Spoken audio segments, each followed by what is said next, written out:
got a busy schedule today. This is our first major budget work session, and I'm going to work very hard to hold us to the schedule that is in the meeting packet. So with that, Mr. Reinhardt, kick us off. I believe Director Scott's kicking us off. All right, correct? we're off to a good start. Director Scott, kick us off. Was that all you needed on OMF, Tom? Are we good? Now, I'm not ceding my time. I'll go over today's schedule briefly, and then we will dive into the substance. So we do have a busy day today, as the mayor mentioned, and actually it's a busy 4 days of work sessions coming up. Today, I'm going to give a little bit of an overview just in terms of logistics and what we're going to be talking about over the next few days. OMF's going to talk about their budget request, and then we're going to move from there into a performance and budget mapping update.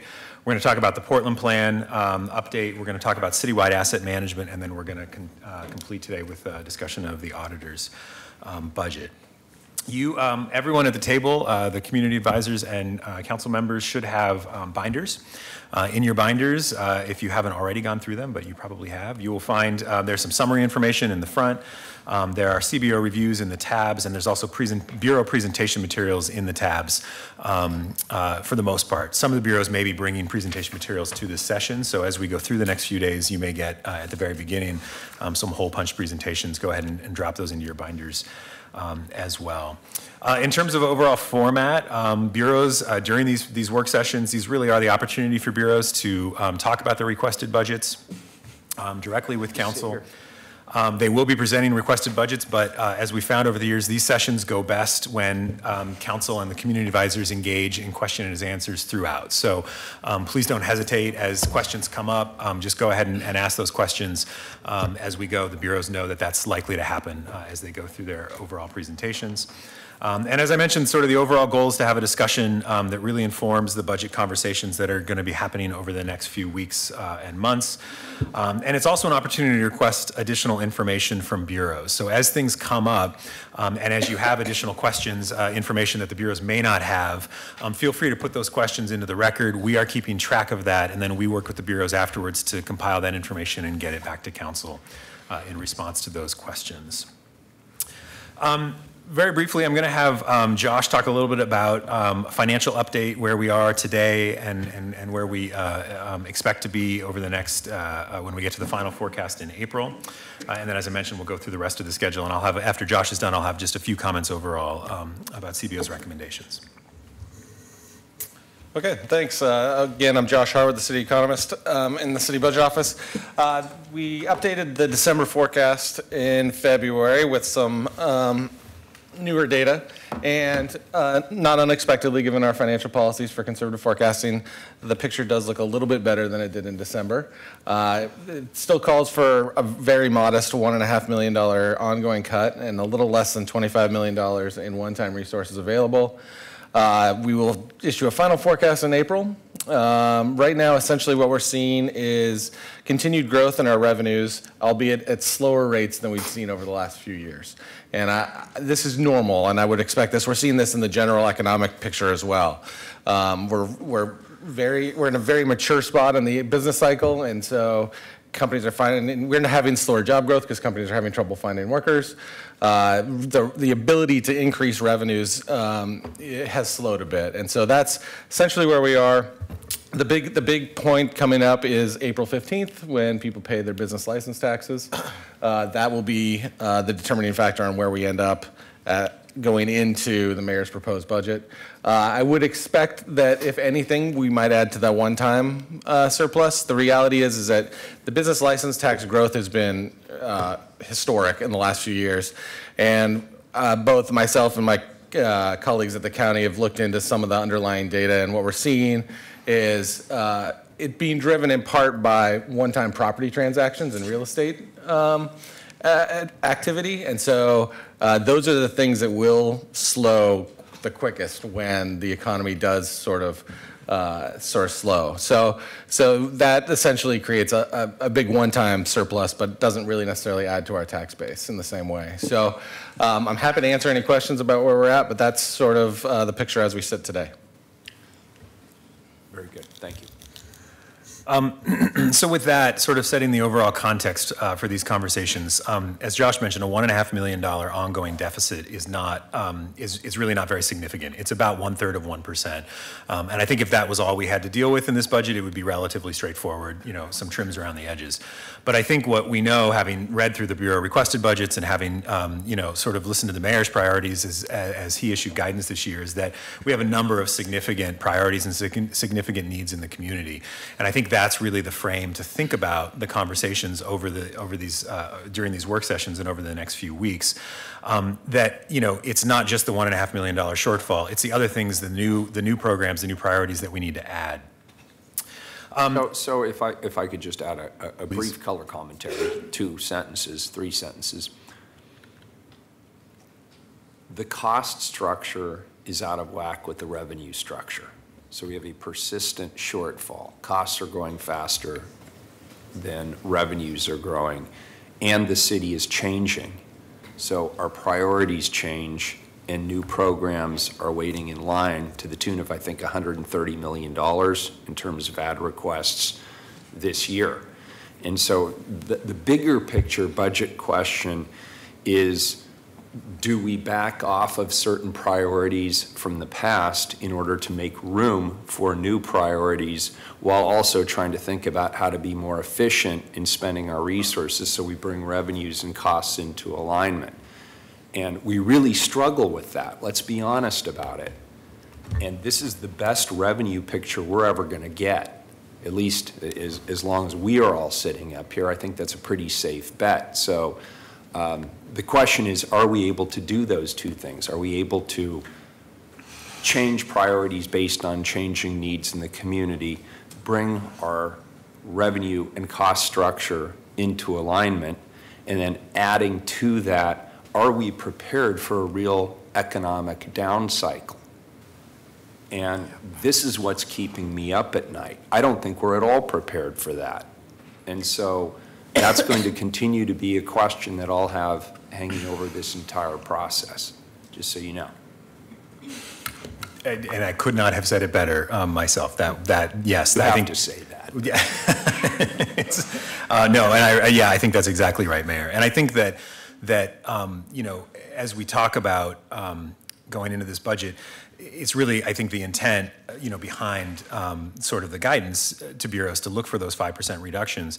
It wasn't intended as just an academic exercise. It was really intended to look very critically at our existing programs to determine, are there things that are lower priority than the new items that we know need to happen, the new, you know, things that the community's, you know, demanding from us, and that we can make those realignments at the same time, as you mentioned, looking for those efficiencies and figuring out the long-term cost structure. So. That was all I had for an overview. Any questions before we dive into OMF? Bless you. Great. Tom, thank you. Good morning, Mayor Wheeler and Council. Good morning. Good morning, Community Budget Advisory members and colleagues. Welcome to the budget session. I don't think anybody welcomed us, so let me do that. Welcome. And we're eager to get started. I'm Tom Reinhardt, Chief Administrative Officer, Director of the Office of Management and Finance. I'm proud to be here today representing the nearly 650 employees of OMF, as we call it, and their fine work. I'm also proud to be representing the partner bureaus in terms of our enterprise work and all the challenges we face together and what we see as a central service provider in terms of the stress and pressures in providing services that all the bureaus face. Here's the plan today. I'm going to give an overview of what we do and who we are as the Office of Management and Finance. I'm going to talk a little bit about what I view as the Portland story, building on what the mayor just relayed to us in terms of the challenges that the council faces in this budget season.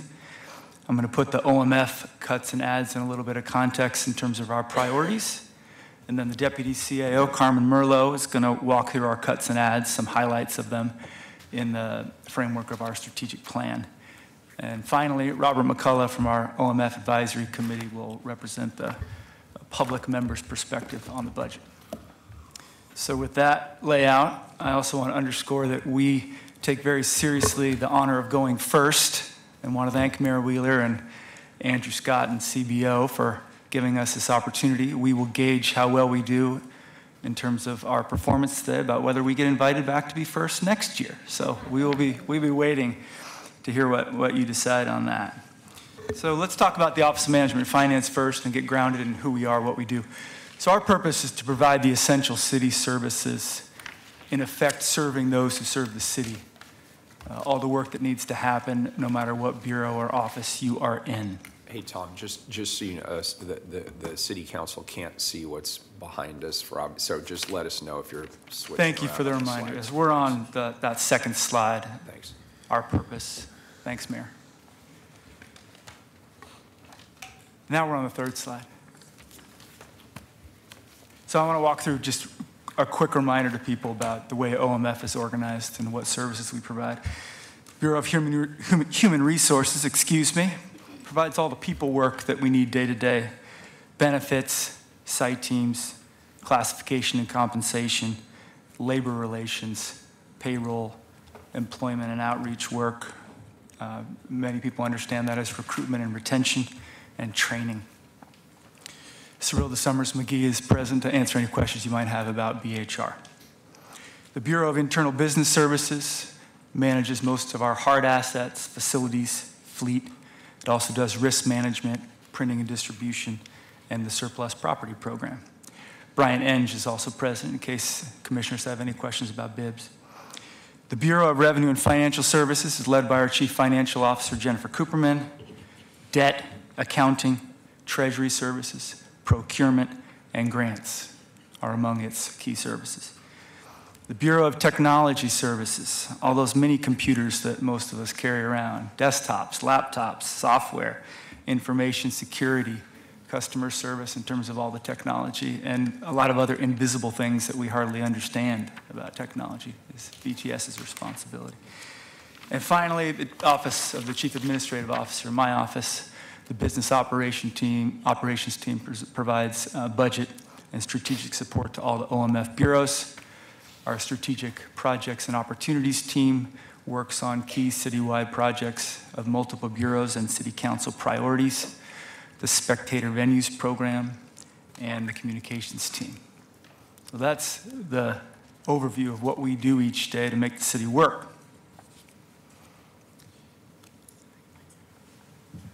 The next slide builds upon the timely comments of the mayor, and I want to just touch on it briefly in terms of the foundational background of what I believe is facing the city council in this budget process. It is not an overstatement to say we are in a historic period of growth in the city, and I don't think it's an overstatement to also say it's providing unprecedented opportunities and tension in terms of the public policy decisions you will be making on our resources. As I reflected on my first year and the many challenges we have in terms of meeting the demands of a growing city, I realized that I believe the central question facing you over the next few weeks, and hopefully we can help you with it, is how do you balance the demand for new and expanded services and programs with your responsibility to fund core services? How do you balance the demand for new and expanded services to meet a growing city's needs while also meeting your responsibility to fund core services? The mayor just spoke about the revenue and expense mismatch, and I think that as we deliberate together, that's a question that we should continually refer to. The pictures on the slide are exciting, and we have lots of opportunities, but we also have lots of work to do on deferred maintenance and other needs that we have. And I really appreciate that half of those slides are parks, and your recognition that there is a partnership between OMF and parks, and that Absolutely. facilities includes facilities that are not necessarily managed by OMF. Thank you. You're welcome. We consider ourselves part of everyone's staff, so we take that very seriously. The next slide, I want to just touch on different pieces of this vast impact that the growth is having on all the decisions we make, and as a central service provider, what we see each day. So if you just look at that, simple blue line in terms of the population growth, as an organization, the city of Portland, as an entity, is under a lot of stress. Our current organization is doing everything we can to meet the housing demands, both with private sector development in terms of permitting and construction, but also the new demands that the council has placed on the Housing Bureau to meet these demands out there in the community. The infrastructure work that has to occur each day in terms of not only new projects, but the backlog on deferred maintenance, the increasing needs for public safety, and the public's expectation that we will get better in terms of everything related to technology, mobility, and automation, namely, that they will be able to access our services via their handheld device, via the internet, via all the ways that we now expect to be able to interact in the world. This is having a significant impact, and I think it'll come up again and again in Bureau's budget presentations. So as a CAO, what do I propose that we should already be doing, and what am I doing to help with this demand and the stresses on the city? I just want to touch on a couple today before we go through our budget.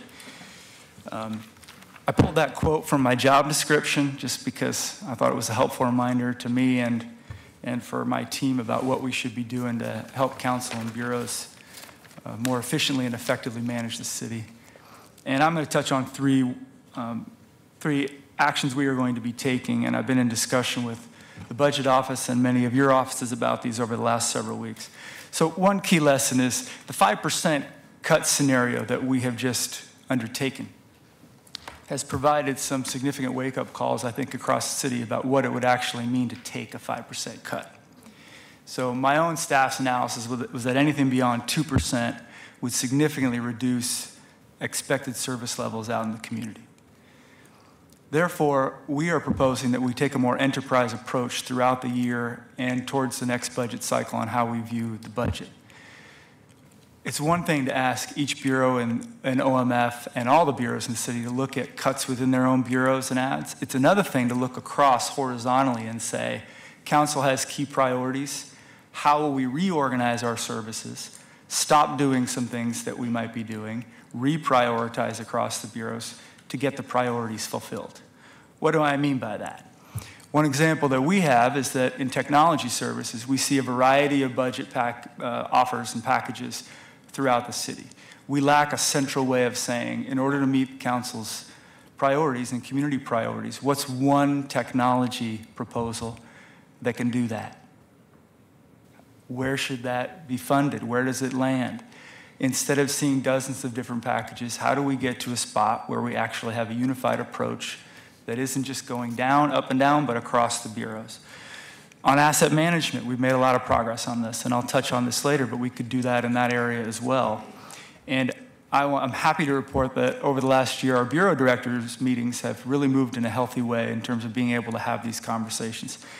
I'm going to close this initial section by just saying, as your CAO, I'm going to be working with bureau directors to take this approach on some budget challenges. The mayor has said very clearly, and I think we all realize that at some point we are going to have to take significant cuts when the economy turns. We should be prepared with various scenarios for council instead of just having to respond to a 7 or 9 or 11% cut. We should have new scenarios for how we operate. So you want to touch on that, I also Mayor? want to be clear, we don't need to just approach this from a cuts perspective. I'm also interested in efficiencies, potential partnerships to eliminate any duplications if there are any, and new revenues. I mean, I think we need to think broadly about how to address this issue. Are you going to make the case at some point in your presentation? You mentioned that more than 2% cuts impact community expectations, or however, are you going to make that case? We will talk about it in the OMF budget I love perspective. you, Tom, but I'm not going to take you at face value on that. I want to see We will make the case in the OMF budget presentation, and I will sit at the table for all the presentations, and I will be keenly aware of where I think cuts will deeply impact community services, and I'll talk about them. Great, I appreciate it. And I want to remind everybody we have our citizen volunteer budget people here, and every year they ask the best questions. And so I want to remind all of you, again, thank you for your participation, and please feel free to chime in whenever you see fit.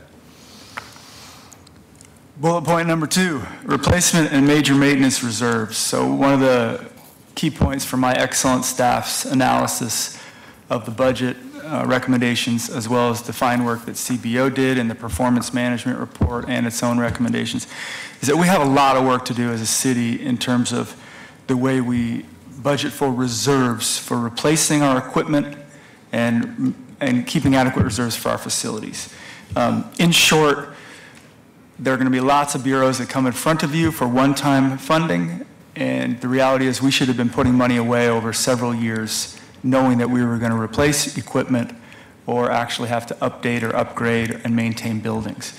This is not a best practice, and I have asked the Chief Financial Officer to work with the City Budget Office on a financial policy to bring in front of you so that we can start to build this process into our city operations.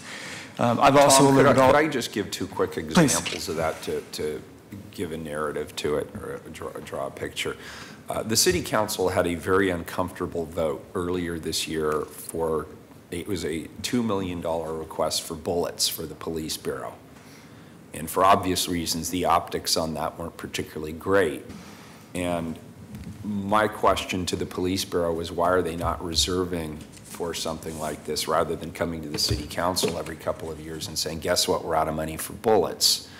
Then there was another question in the Fire Bureau about, I believe it was clothing, if I remember correctly, that's critically important to the health and safety of our firefighters. And I was wondering, why on earth is there not a reserve for something that's critical to health and safety of our employees? So those are just two that came to mind as you said that. Mayor, Council, you will see others. So as you are mindful of it during the budget session, I want you to know we are going to come up with a policy proposal for you so that we can, over the years, build reserves and be responsible about the maintenance of our equipment and our facilities. Tom, when will that be coming? I've just asked the Chief Financial Officer to work with the Budget Office on this. So I don't have a timeline on this yet. I wanted you to be alerted to the fact that throughout the budget process, you will see these one-time requests. And Right. I don't know if you want to build on that, Andrew. It looks like Yeah, no, gearing up it's there. such a key point, and I'll just really briefly, I mean, this is something that we've talked about for a while, and it's been a real struggle. And I think that a financial policy is going to be really important because really, again, as we opened up, it's about offsets and trade-offs. The way we build these reserves into our existing budget is by cutting back on some of the frontline services that we're providing. It's the responsible thing to do, and you're going to hear us talk about this in the asset management, report as well. That we're essentially maintaining a level of service that we're not fully funding when we're not funding these reserves. And so it's going to be an important point, but it's not easy, right? It's not easy to just say, well, let's set aside these millions of dollars for reserves. It will require some trade-offs as well. Yeah, I don't disagree with that. The question is when we'll get that report in this process, because I share your concerns and the mayor's concerns with the fact that these reserves are grossly underfunded, but we're currently operating in the dark. As far as I know, I don't know what the targets are for these reserves. I don't know how much we should be setting aside every year. So it would be incredibly helpful to me. I'm just wondering, is it going to be in this budget process, or is it going to be? Commissioner, we will get you a draft and have the discussion as soon as we're able on it. I think you're raising a key point. Just to be perfectly clear on it, I didn't flag this, and my team didn't flag this, and we didn't have good follow-up conversations on the context and the history of this with CBO until the last couple weeks. So we are coming to this from that perspective citywide. We have been raising the question for pre my time and in my first year as CAO around major maintenance reserves and the industry standard on that for just the OMF-owned facilities. There's debate about where that should be. We're currently around 1%.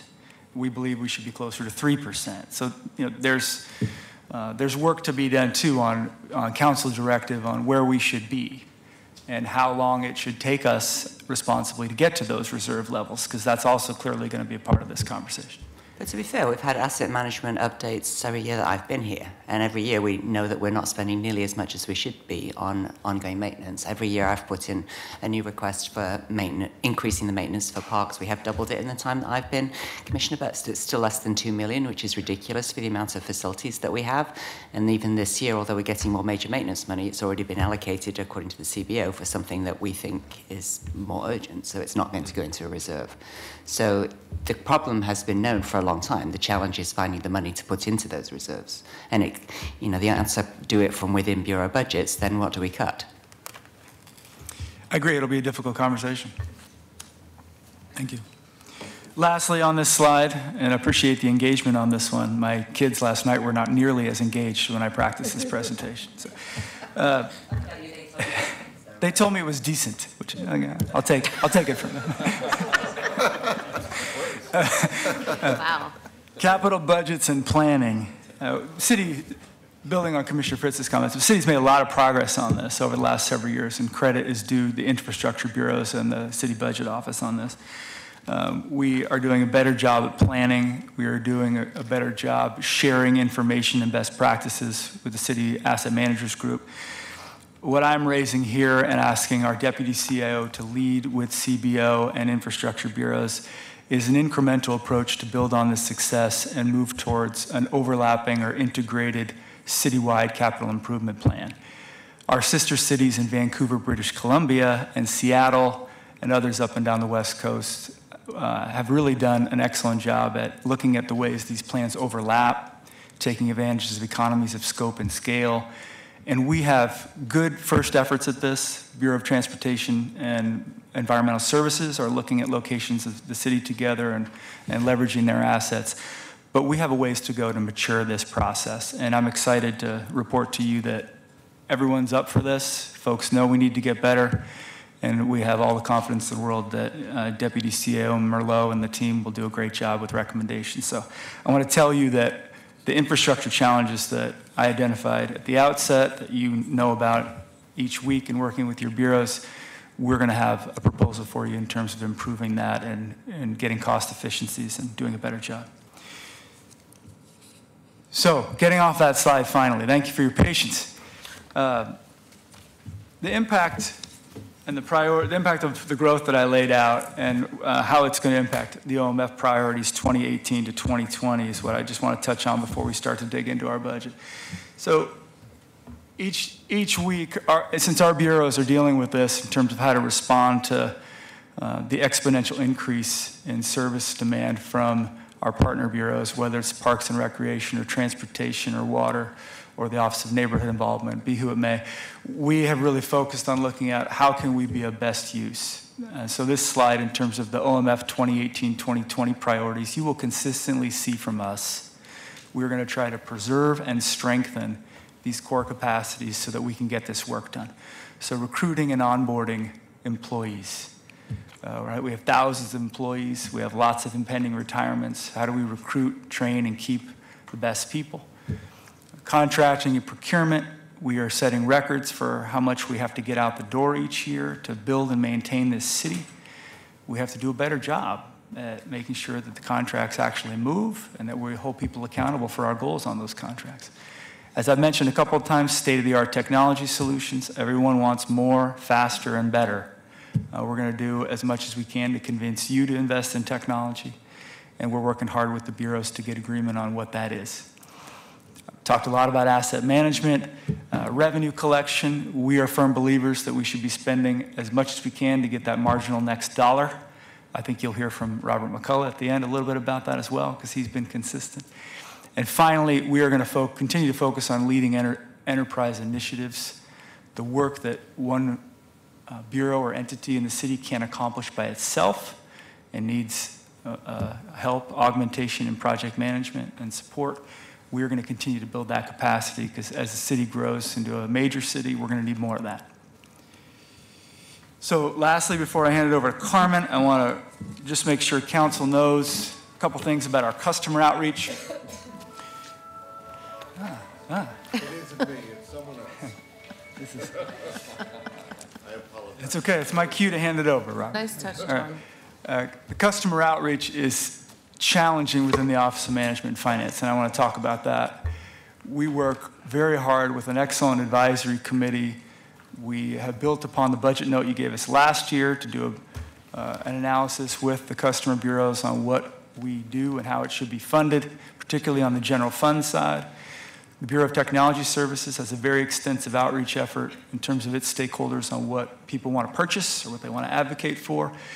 And we have a series of ad hoc conversations with people about what they support and why. That being said, we have identified that we need to radically simplify our process so that whether you're an assistant director in a bureau or you're the operations manager or whether you're a bureau director or you're an interested community member, you know where to go to have input on the OMF budget. There, frankly, are too many touch points on this and it's too complex to understand. How do I have my voice heard, and how do I help make a decision on what should be prioritized? So I want council clear that we have worked hard at it. We have many different points, but you will see a different model from us towards the fall about how we are going to do this so that your bureaus are clear on what you're recommending that we do and how to fund it. So with that, I think you've had probably too much, Tom, but I appreciate your time and attention.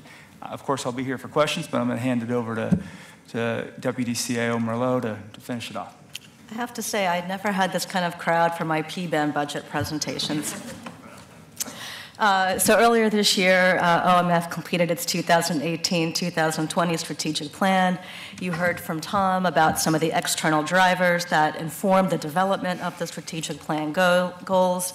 The way I like to summarize our strategies is by saying that it invests and readies our workforce. We are innovating our business processes, and it's delivering on performance. So we've got 3 strategies. Adopting 21st century business solutions takes a look at our business practices, what they are, and how we're doing it. And here you'll see concerted efforts to modernize our asset management program, strengthen our customer service relationships by developing service level descriptions, and adopting new technology platforms and cybersecurity measures to streamline business processes. Under developing an inclusive, talented workforce, our goal is to advance employer of choice initiatives that attract, develop, and retain a diverse workforce and strengthen onboarding and talent management strategies. And then finally, leading citywide initiatives envisions a stronger citywide structure that sees the CAO as the convener of citywide projects and initiatives.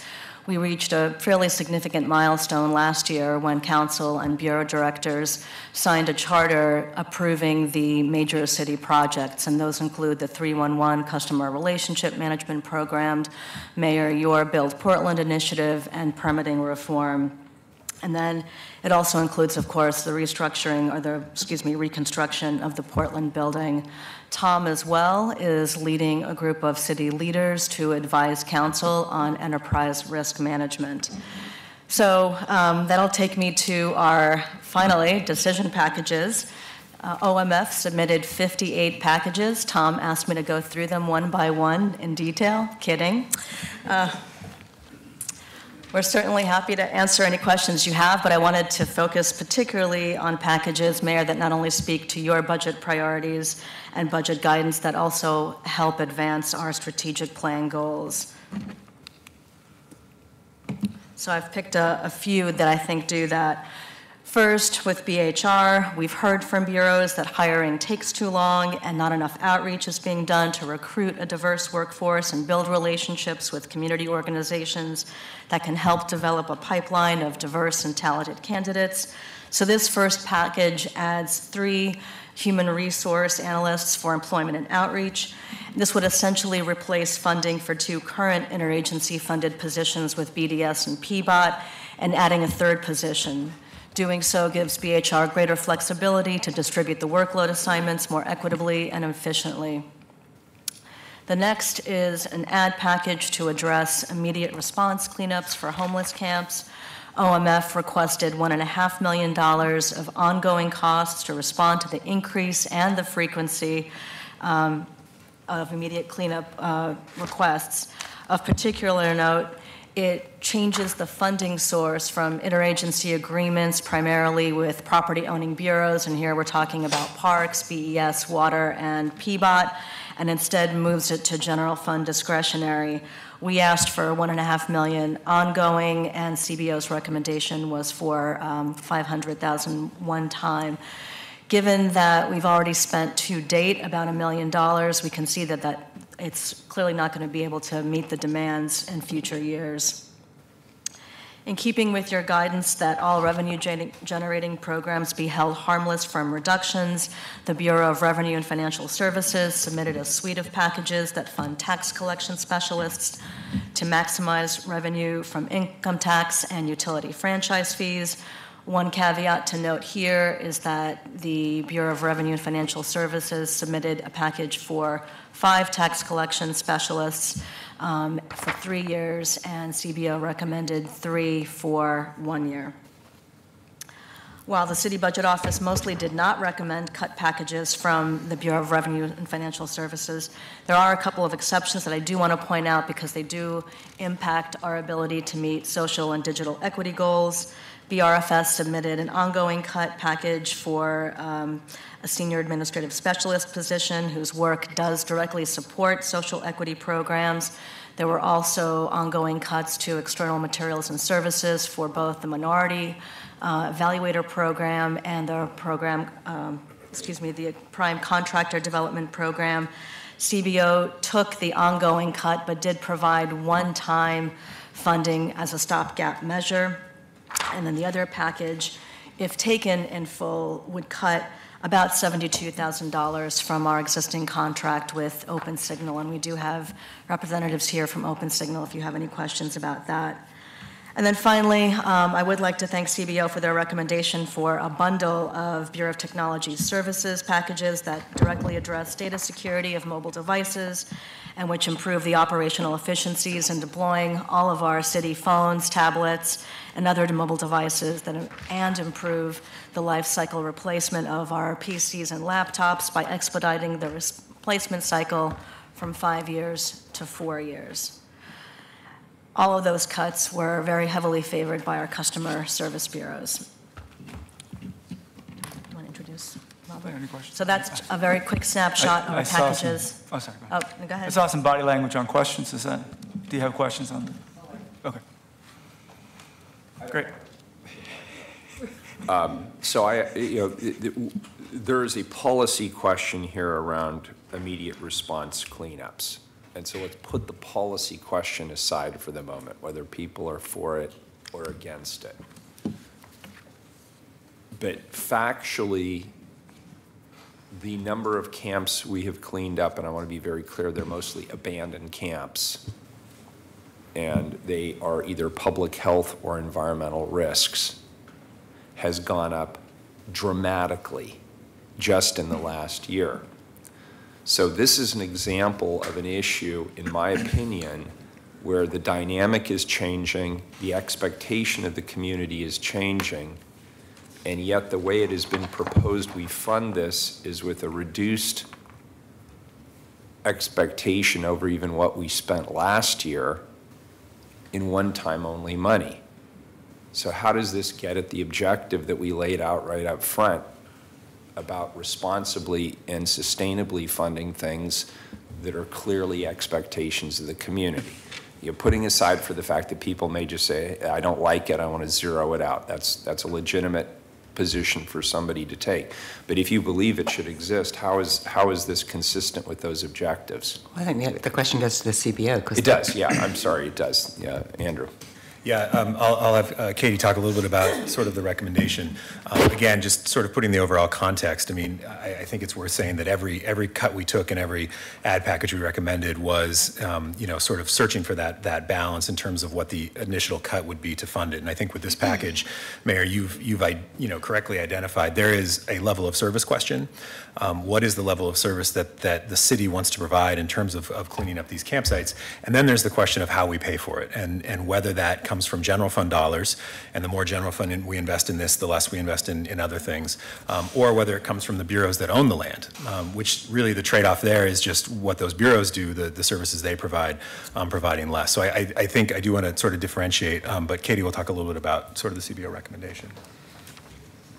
Yeah, the recommendation right now is to leave, so it's about a $3 million program as submitted by OMF. This recommendation would take $500,000 of that for immediate campsite cleanups and replace that from IA funding to general fund and one-time funding. So the remainder of the program would stay in place, and bureau requested cleanups would continue sort of like as identified by bureaus. Okay, that's helpful, thank you. And I'd also note too that the dollar amount, the $500,000, is the same dollar amount as roughly as it is in the current year. We're just overspending our interagency agreements right now, so we've overspent the interagency agreements. So the bottom line is there's a lot more to the story here. Okay, Yeah, fair and enough. I don't know that we have enough budget in parks, for example, to fund all Correct, the cleanups yeah. that we need. So I think the question is still germane. Thank you. I want to introduce Robert McCullough from our OMF Advisory Committee before we engage more deeply in questions, because I could see the trend. Robert, thanks for being here. You have 2 minutes to weigh in on the budget. Thank you very much. 2 minutes. 2 minutes. God, he's reduced me from 1 minute already. It's a pleasure to be here. Thank you. You always treat me well. I'm going to, unfortunately, not treat you as well today. Mayor, you know that I think you're a fine mayor, and the budget office does a fine job. But the fact of the matter is we are gradually going bankrupt. If you feel like a lobster that's been put in boiling water, year after year we're in financial exigency. Year after year we have these same speeches. I've been here in the same mode in previous years. This is the top of the boom. Property values have leveled off. They've fallen in approximately half the neighborhoods over the last 3 months. We are an export-based business with a president who is declaring a trade war. We have more exposure to exports than most states. We only have 2 corporate headquarters in the city, which means that we don't have long-term stability.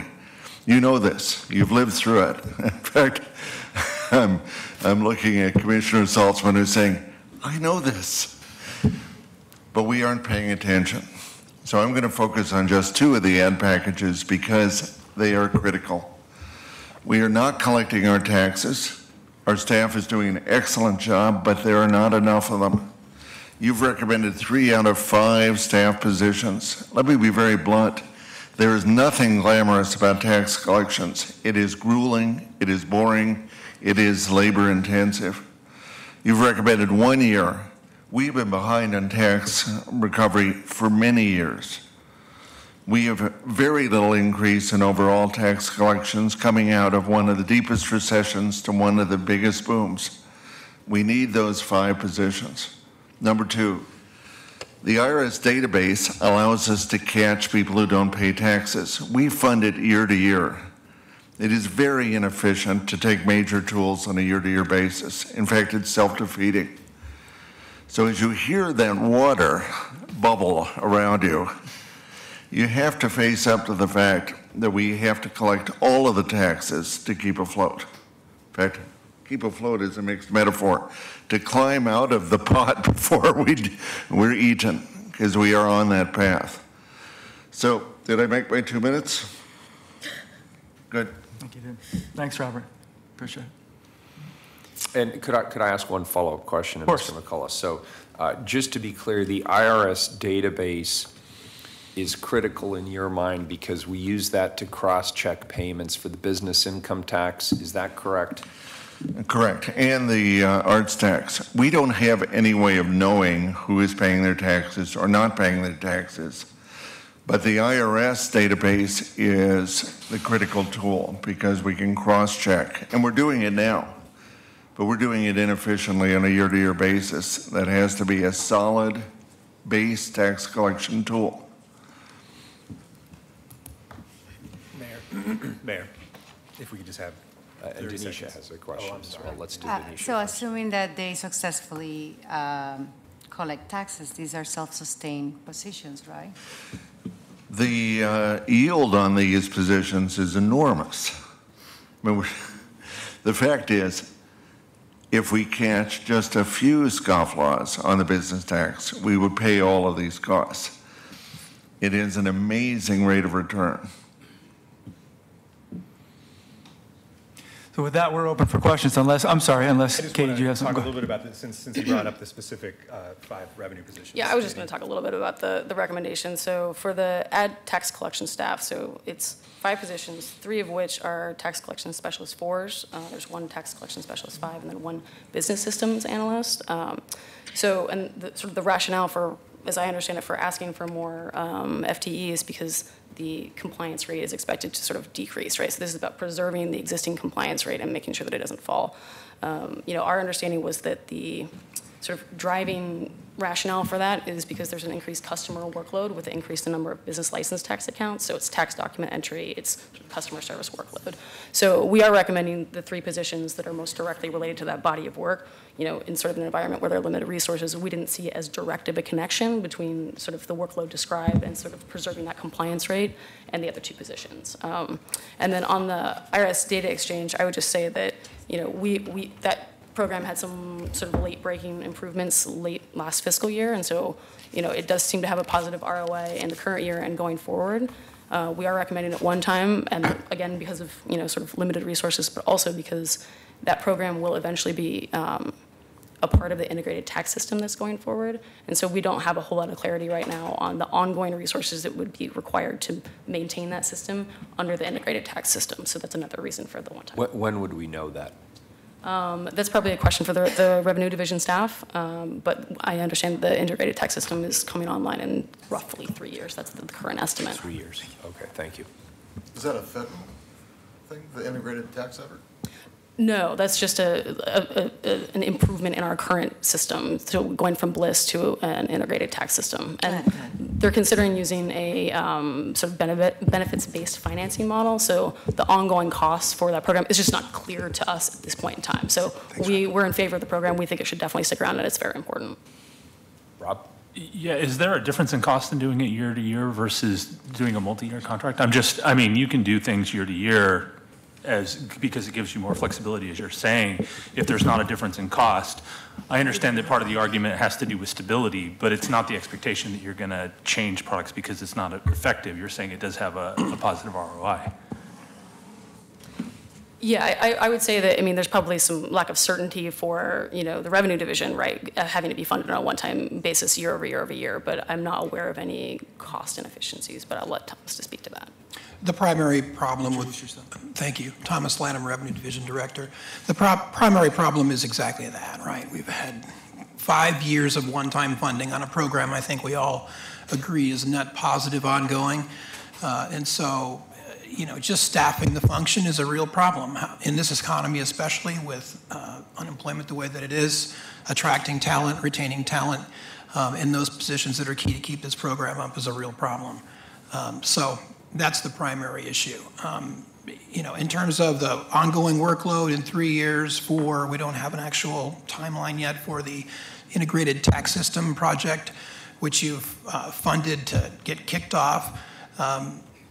What we do know is that the federal taxpayer information, once we're in the ITS environment, we're still going to need to support that program. We're still going to need the 2 positions to keep that program stood up, even in ITS. So there may be other efficiencies, and I underscore maybe, other efficiencies once ITS goes live. But we know that the FTI positions are going to be needed after go live. Thank you, Thomas. Rob, did you have a follow-up? Dave? I was just curious, what is our compliance rate for business license fee payment? I'm very glad you raised that. So our current compliance rate is around 83%, which is a 10-year low. 10-year low? A 10-year low, yeah. Normally at this time of the year, we're at about 88% compliance. The compliance rate is cyclic, of course, because it follows the tax cycle. But the tremendous growth in the accounts that we maintain, we've added about 33,000 accounts in the last 24 months, which is a 52% increase. Wow.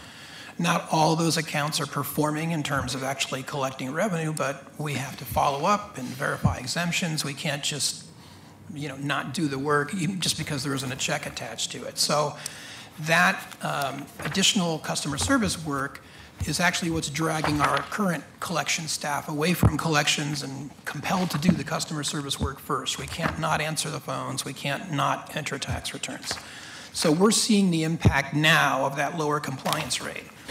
For each 1% for each 2% of compliance rate slippage in the business license tax environment, we are losing about $1.1 million per year. So that 5% difference that we're currently registering off our 10-year average is costing us, we think, about $2.8 million a year.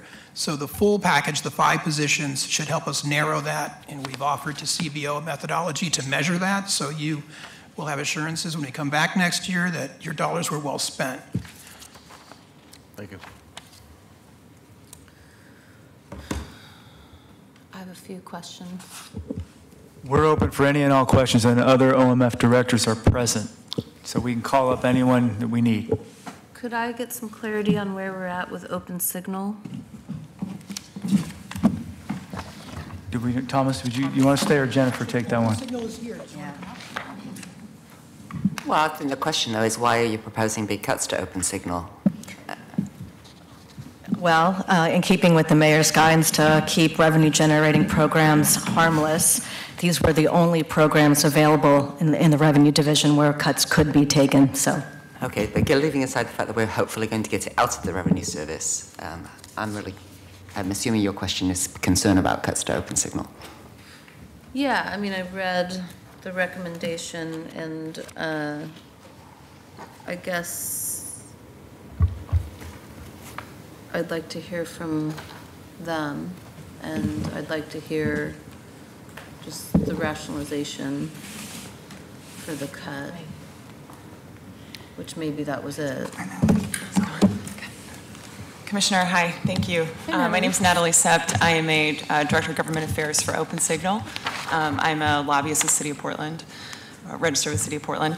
Thank you for your question. I think Commissioner Fritz pointed out that we are in the process, given the budget note, of removing ourselves or getting out of OMF. We were put in there several years ago when there was some situation with leadership and there was lots of transition. And I think that our mission and fit has never been a good one for OMF and the Bureau of Revenue Services. Thank you for engaging in that process. I shared some notes this morning with Thomas Lanham and Bureau of Revenue Services that we would have to be cutting first our equity and access initiatives. Those particular initiatives are a cornerstone of what Open Signal represents. And we would have to limit our hours, our office hours, open to the public, which again is part of our core mission, and also reduce our diversity and inclusion initiatives, specifically around the position. This is, I think, an oversight by the Bureau because of the position we're in, and we're really thankful for the opportunity to be able to speak and understand a little bit more, where would be a really good fit within the city. Could I just clarify, though, that Revenue proposed cutting Open Signal by $288,000, or 31.5%, and the City Budget Office is recommending a $72,000 cut, which is 7.9%. So my question for you and for the Bureau is, if you don't mind me, is that all right if I jump in? Please, on this? I thought the contract says you can't get cut by more than the city as a whole. Is that not still the case? So that is up for discussion at this point. I know there's been conversations about, because we are in the process of negotiating a new agreement, that was a byline that is in there that says that we cannot be cut for more than 5%. I will let the rest of the Bureau talk a little bit about where we are in negotiations, but the agreement is still being negotiated. Is the current contract still in effect? I believe so. Excuse me, I have a follow-up question regarding the same. Well, let me just finish one thing. Is I don't understand how the Bureau can propose something that the contract doesn't allow and then count that as a proposed cut. Thank you. That's a very good question, Commissioner. The contract expires on July 1st, 2018, and the cut would be effective July 1st, 2018.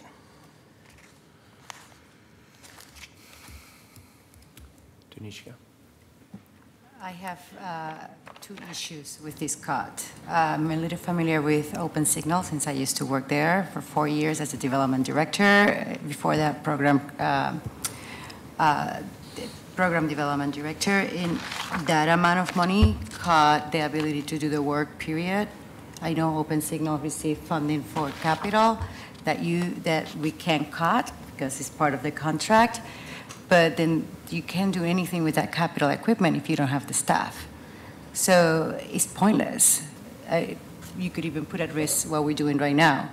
So that is a big risk for the community. And I have the same question that I had last year and the year before. We keep saying that equity is a priority and that's what's going to prevent the situation that we are in housing, but we keep cutting equity programs. So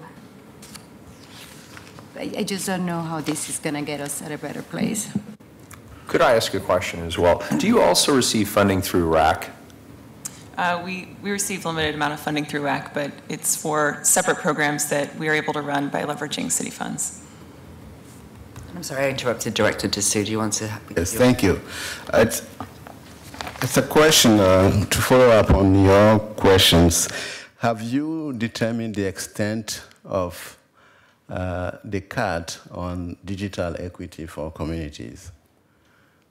At OpenSignal. Yeah, so have you determined the extent of the impact of the cut, whether it is partial or total cut on digital equity for communities? For communities that OpenSignal serves? Yes, the OpenSignal services. As I said, when I said before, any cut to OpenSignal will directly impact our digital equity and inclusion work. We would not be in a position to fund a digital equity and inclusion director, which holds accountable some of those metrics that we're hoping to fit. Diversity means lots of different things, and specifically having access to this kind of training helps people with workforce development, education, and enabling themselves to be able to do other things beyond what a higher education could potentially provide.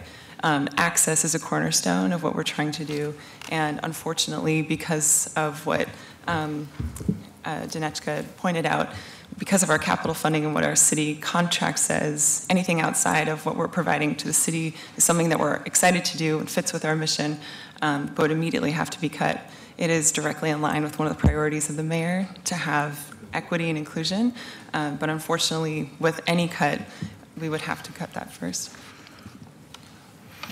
Just want to point out that, building on my point that I made earlier on the enterprise challenge bullet point on my CAO recommendations, for me this falls into, we put ourselves in these positions with these cut scenarios when we ask Bureau of Revenue and Financial Services to find a percentage of cuts, and they work very hard on what outside their core responsibilities or compliance and the things that they have to do per the city operation, where else can they cut?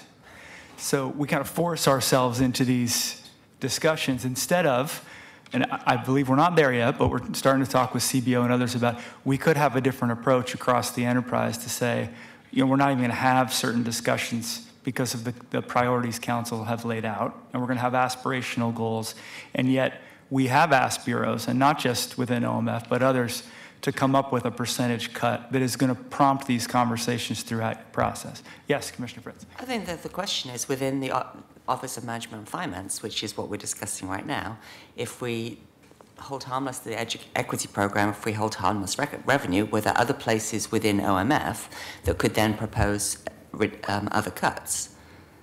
We took the approach of asking each bureau to find their 5. I know, but we could certainly go back upon your direction to try to do that. In line with what you were saying is how do we realign and how do we look at the whole thing? It would be a good thing to start, and I'm going to do that within Parks as well. That's great. I just wanted to say, sorry, really quickly, that again, I think this is a great example where OpenSignal doesn't necessarily fit within this bureau, because we're seeing not necessarily as understood with our mission fit. Digital equity, again, is one of our main points, but I think this conversation really highlights how OpenSignal isn't a good fit for this position. So I'm looking at your budgets over the last 5 years, and our operating grant is about half your operation funds. Do we pay on top of that grant for services provided by OpenSignal, or is that wrapped in there? Can you be more specific about what you mean? Well, OpenSignal actually provides services for us. You come in and film our sessions, right? I presume we're paying for that. Right. Is that in addition to the operating grant, or is that contained within the grant? Thank you. Thank you so much. That is, and Julie Amelchek, who's with MHCRC, is also here, who could speak to this too, since these are included in the particular contract that we have with the city. I could use a breakdown of what we're paying for as far as services and then what we're granting. Here's my concern. OpenSignal has made some huge leaps forward in the last year or two. I would hate for our actions to undermine where they are, and I feel like if we're going to recommend a cut that would lead to a reduction in their staff by about 25%, that we would consider giving them a longer runway. That's my 2 cents. And I'm curious about where you think an appropriate home for OpenSignal might be in the city, but I don't probably not the time for that. We're going through that process right now. I think there's some good options coming out of the budget now. Great. Yeah. Thank you. So this is general Q&A now? Yeah. Okay. Sure. Thanks, Natalie. So are you proposing to cut City Hall security? Or, Can we have the Bibbs team come up here, talk security?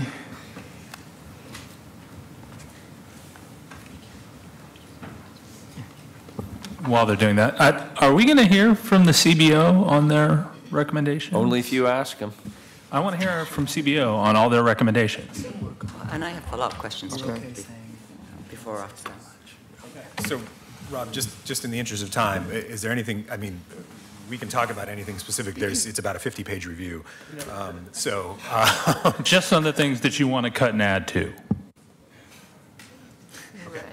Do we want to, actually, do you want to finish this conversation? Yeah, and how about we'll council try and gets condense things. Commissioner Salzman, Brian Inch with the Bureau of Internal Business Services. We are not proposing to make cuts in security. We believe the improvements that we have made in terms of security have been effective, and we believe any cuts in security may result in reoccurrence of some of the disturbances and distractions that we had before. did CBO recommend cutting City Hall security, or? So yes and no. The security was increased pretty substantially during like the fall of last fiscal year. There was current fiscal year. There's a fall bump action that sort of made current in 17-18 actions in 16-17 to increase the level of security. There's a request for, I think it's about $600,000 to to maintain that level of security going into 18-19. We've talked with the security experts, and CBO does not feel in any way sort of like uniquely qualified to weigh in on that. In this case, it was really just a matter of trying to get to balances and limited ongoing resources, and the fact that that's a conversation the council can. Plus, make a determination on. we haven't got the assessment yet, right? No, I mean they'd be better suited to speak to that, but I think there's a draft report out right now. Who's doing the assessment? Oh, that's the. We have a third party doing it? Right. The citywide security assessment, yeah. Right, okay. So we haven't gotten that yet? No, Commissioner. No, they'd probably be prepared to Yeah, speak to it. we're working with Triad, a consulting firm, on a full assessment of city security operations, and we anticipate bringing a selection of options with, of course, funding implications to a discussion with all of you. Okay. Thank you. I need a little clarification on citywide training fund cut. So does that mean? Thanks, Bibbs. BHR. BHR. Director Summers McGee. This is the fun part of this. Oh, yeah, for I just me. wanted to say hi to Sterilda. Hi. So no training fund for BHR? Is that the net result? I'm a little confused by this. I'm going to bring Larry up as well. I believe we redirected funds when it comes to the training fund in particular. We had to get crafty because we're a pretty lean operation to begin with. Yeah. Larry, you want to expound upon that? Sure. Larry Nelson with the Bureau of Human Resources. Originally, when the training fund was set up, it was set up to handle tuition reimbursement, and that was about 5 years ago. Since that time, we haven't received the necessary seed money to set that up. It would have been around $250,000. So basically, we've received program-specific money in that tuition reimbursement, not tuition reimbursement, but the citywide training program, roughly about $20,000 a year. And right now, we thought, in looking at some of our other cuts within BHR, that was probably the best way to meet our 5% reduction at that time. So. Okay. Thank you. Any other questions on that before I move on? Can we talk about the Jasmine block? Yes. I thought. It's like speed dating. I'm trying to group these requests, but Excellent. I thought we had that all figured out, Tom. What's going on? Maybe the CBO should speak to the options first, and then I will come in terms of where I have directed that. Go ahead. Is that Katie? Katie's back on? Sure, yeah. So there's about a $2.6 million request for general fund resources for the Jasmine block, so which is separate from the presumed like bond issuance. So we're recommending for the bond issuance to be, budgeted under the assumption that the development agreement will be approved by council shortly. We just think there are still some questions around the general fund cash financing portion of it. Right now, the presumed tenant is BPS, but we're still sort of awaiting the finalization of a downtown tenancy evaluation. Mm-hmm. So, and we're also sort of working with OMF on whether or not we would want to update sort of how we decided to, the model we use to allocate cash contributions generally. Right now, it's like the tenant pays that cash contribution out of their fund. In this case, it would be the general fund. We're sort of in conversation about whether or not we would maybe recommend a switch to the blended rate model, which is all the downtown core tenants basically contributing based on their square footage. So we're in conversations around that, and we have worked with OMF to sort of identify in the meantime an interfund loan to sort of. We have options basically on the table that would preclude, any delays in the project once the development agreement is signed. Oh, good. Okay, that makes me feel better. Thank you. So before can I add to that?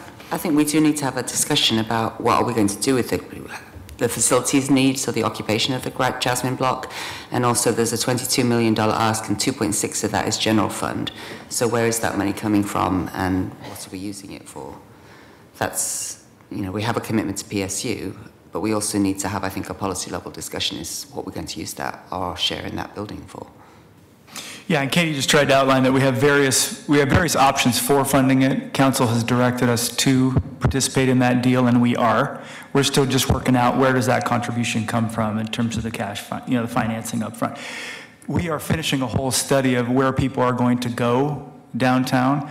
We do have an initial agreement from the Bureau of Planning and Sustainability that they would move into that space, but that's not as full of an analysis as we should have in terms of all the moving parts. Because if they move out of where they are, then BDS has more space. We're trying to figure out all the hydraulics of the downtown office space. Frankly, with what we're doing with the Portland building reconstruction in 2020, that has been a pressing question, and we are moving on that. I would not describe that as a policy level discussion as much as we will provide you with options around where all the bureaus think they will have their optimal space and be able to provide their services most effectively. And you'll provide us with policy level options on the 2.6 million of general fund? Yes, but I want to be clear on that because part of that is, I think I've been a pain with my team on that, I should just confess. My priority in terms of that investment is to make sure that we are following best practice and not taking money from a reserve fund based on our earlier conversation, or a place that we will regret in years that we have taken money that should be used for maintenance or any other operations. So my priority has been, can we finance it in the way that we would ideally finance it? We will look at the other options to make sure we follow your directive, but my preference is that it's as clean as possible in terms of the source of money. And then my final question is on ONI relocation funding. So CBO recommendation is $0 for relocation, and also on the ONI budget, it was $0 for increased rent costs, which, puts us in a little bit of a bind because we are being displaced from the Kelly building, and we have staff that needs somewhere to work, and we have nowhere to put them, and we have no spare money in our budget to pay higher rents, which we will likely be facing once we move out of the Kelly building. So I'm just wondering if you've got an alternate proposal or plan for me. Why would we even accept that that ONI has to move? Pardon? Why would we even accept that the ONI crime prevention program has to move? There were multiple reasons why we worked hard and paid only 5 years ago, I think, to move them there. Oh, right. Well, Commissioner Fritz just complicated this conversation. Maybe that's my first question. Yeah. I mean, it's just hard to say no to the police, right? They're telling But that was us. part of the reason for having crime prevention. There was the synergy with the police. And there is space in that building, it's just, it would need fixing. There's a basement. Yeah. Yeah. All right. This is going to be fun. All right, thank you. Commissioner Daly, Brian Inch with Bureau of Internal Business Services. And so we've been struggling with the same conversation over the last year. We did take a look at making certain improvements to the Kelly building to accommodate additional tenants in the Kelly building. It was going to be somewhere in the neighborhood, if I believe right, maybe north of $8 million to make those improvements. Considering what needed to be done with the HVAC and some of the other improvements that needed to be made in that building. We thought it was more cost effective to relocate ONI instead of making substantial improvements to the Kelly building that may not, when you look at in terms of the Kelly building, may not be long lasting. The Kelly building needs significant improvements. And we need to study in terms of what those improvements were going to look like. And what we didn't want to do is to make $8 million investment today that eventually 5 to 10 years from now, we would only have to take those improvements out. Can I add to this? Yeah, okay, I didn't know if there was any follow-up complications on this. This is a very interesting question.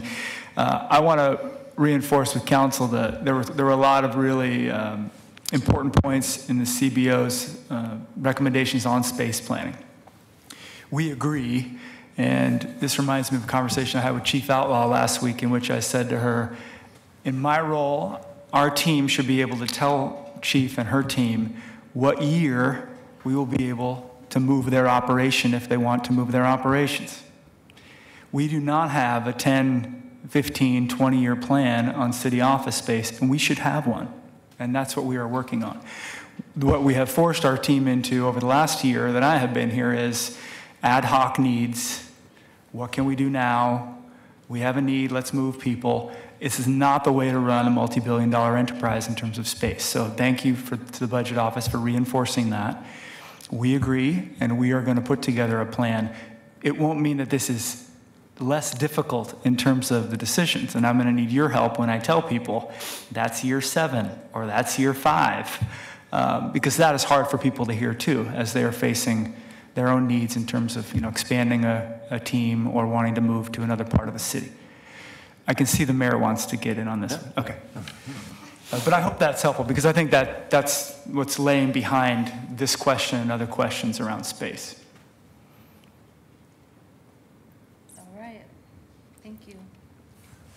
Thanks, Brian. When you're talking about space, and I'm way out in East Portland, and almost everything's concentrated in the city, which I understand for getting around for meetings and whatnot. But given our growth and stuff, maybe we should expanding our horizons on where we want to put some of our bureaus and offices or services instead of worried about keeping everything concentrated in the city. Frida, there's a long-standing discussion on that here at the city, and we are pushing that in terms of, if you did a time-lapse camera of the history of the city and looking at where city services are, we have not expanded as much as we probably should have on the east side. And so that is a part of our space planning on where are the appropriate services as the city grows and spreads.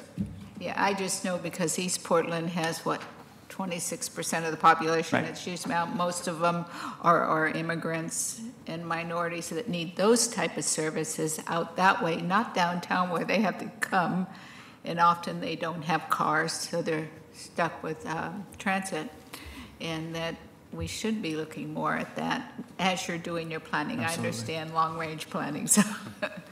And we actually have been looking at east side locations for future relocation, but for our short-term needs and considering which programs are cited at Kelly, it's, I don't think, practical to move them all the way to East Portland when they need to be coming here regularly. I understand that. I'm talking long-range. Yeah, me too. David, that was doing long-range planning. Yeah. Versus short. Yeah. Well, yeah, we're very interested in that, but In the Excellent. meantime, I have a homeless program, apparently. Okay, thank you. May I? Yes, while we have Bibbs here, I have a recommendation. You're asked to modernize Justice Center elevators. I appreciate the recommendation from the CBO that, first of all, finding money somewhere to do it. And I will remind everyone that elevators are, should be considered as, access, especially for people with disabilities. So using the disability equity lens, we recommend that you find money somewhere to make it happen.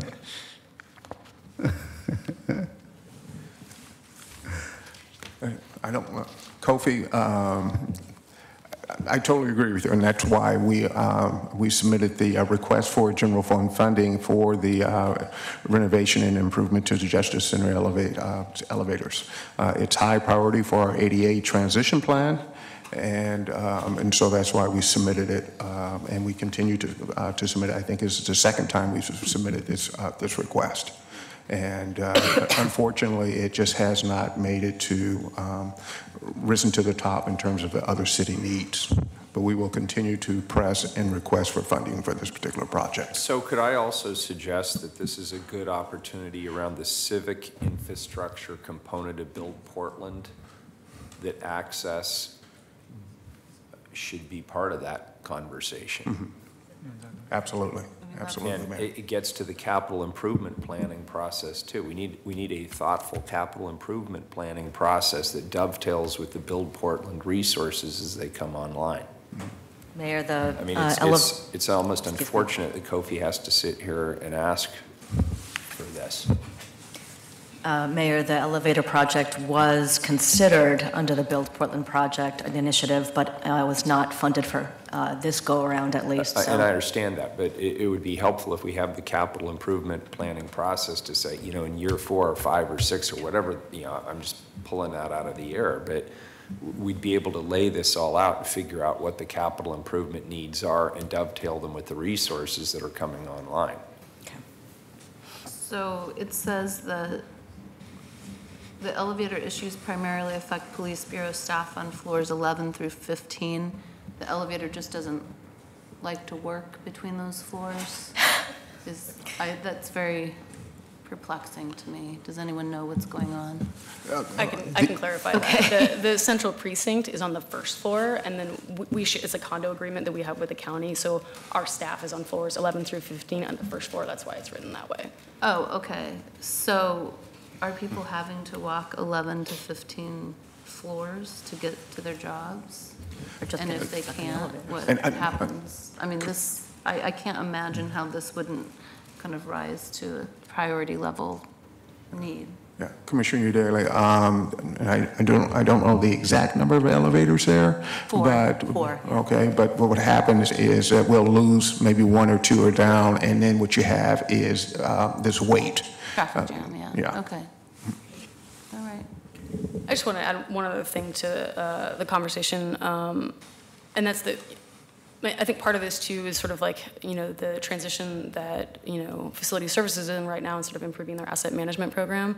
If you look in the out years of, major maintenance reserve plans for the police buildings, there's almost like $1 million of carpeting and painting improvements that I think that, some additional work that's ongoing, could be done to sort of reprioritize that and bring, plan for the higher priority projects like the elevator. And if I can piggyback that, and that's one of the things we're doing with our current project is to identify those critical assets that need immediate funding, as opposed to funding as we into the future. And it will be identifying the elevators because of their safety and health nature. Time check, 8 minutes for OMF. And I have some questions. I haven't returned yet. So I think there are 6 issues, mainly in the Office of Management and Finance. The first is the responsiveness to customer needs, and I want to compliment you on working with both communications and your partners on the things that internally the bureaus want. So, and that's reflected by the strong customer support for your ad packages, which then City Budget Office supports. So that's a good thing. Centralized space planning we've discussed, and I won't go into that. Revenue Bureau collections, including the arts tax, which we fixed this week. That's been discussed. Open Signal we discussed. The Portland Building Reconstruction Project, my understanding is that it's because BES and Water are making a cash contribution for their portions of the Portland Build, they're being held harmless for their portion of the 2% for art contribution. And this doesn't seem right because they're going to be occupants of the space in the Portland Building. And also then, will the increased cash contribution come from tenant bureaus or from the major maintenance reserved? So how much will the general fund be subsidizing the 2% for arts that's not being paid by BES and Water? And is that a decision that can't be changed? Commissioner Fritz, that crane that is recently signed up is swinging right in front of my window, so I'm thinking of that project constantly. But I cannot answer that question for you today. Can I get back to you on that? Thank you. Some of my questions, in fact, the next one is a major one, and that is that there really are not cuts proposed by the the cuts proposed by the Bureau of Internal Business Services and Bureau of Technology Services are not even Washington monuments. So to give you some examples in Technology Service, they propose cutting the SMARSH, which is the text archiving software, which we're required to do to comply with state law. Proposed to cut the continuing operations planning, which we authorized in just last year's budget. Assistant Director Muller will, I'm sure, agree that it was a Bureau priority and that we wanted to do it. So cutting that, I think, is unwise. Their public safety reporting reduction, they proposed cutting a position that's entirely funded by the Police Bureau. They didn't ask for it, and police doesn't support it. So that's not a real cut. So, Mayor, I would ask, I think when we ask bureaus to go through very difficult budget exercises, there needs to be something on the table that is actually feasible or reasonable. And if that doesn't happen, please go back to your bureau and ask them for some real cuts, because that doesn't, they're not, unless you can explain to me why they are. Similarly with internal services, that the admin costs have gone from 387,000 in 14-15 to 1.1 million in 17-18. And the BIBS impact quality of the BIBS cut in impact quality of service, and they don't reduce. They don't actually save the city money. They just shift it around. So they're not reducing the charge rate to the bureaus. So they're not a cut. Commissioner Fritz, Mr. Mayor, can I speak to this? You may. For me, this comes down to a philosophical difference in terms of central services vis-a-vis the bureaus. If I was the chief operating officer of a private sector corporation, let's say a chip manufacturer, you as the board would tell me how many chips you want to make and ship. I would tell you what we need to do internally to do that. That would be set aside.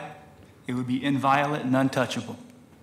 The rest of the decisions that you would make in terms of training your team or getting into new products, you would make those. We don't do that like this at the city. What we do is we say to every bureau, no matter what portion of the OMF services are actually a part of the parks budget or a part of BDS's budget in terms of just getting your work done, we have to go find the same level of cuts. My own personal perspective is that is a very disingenuous exercise in many ways.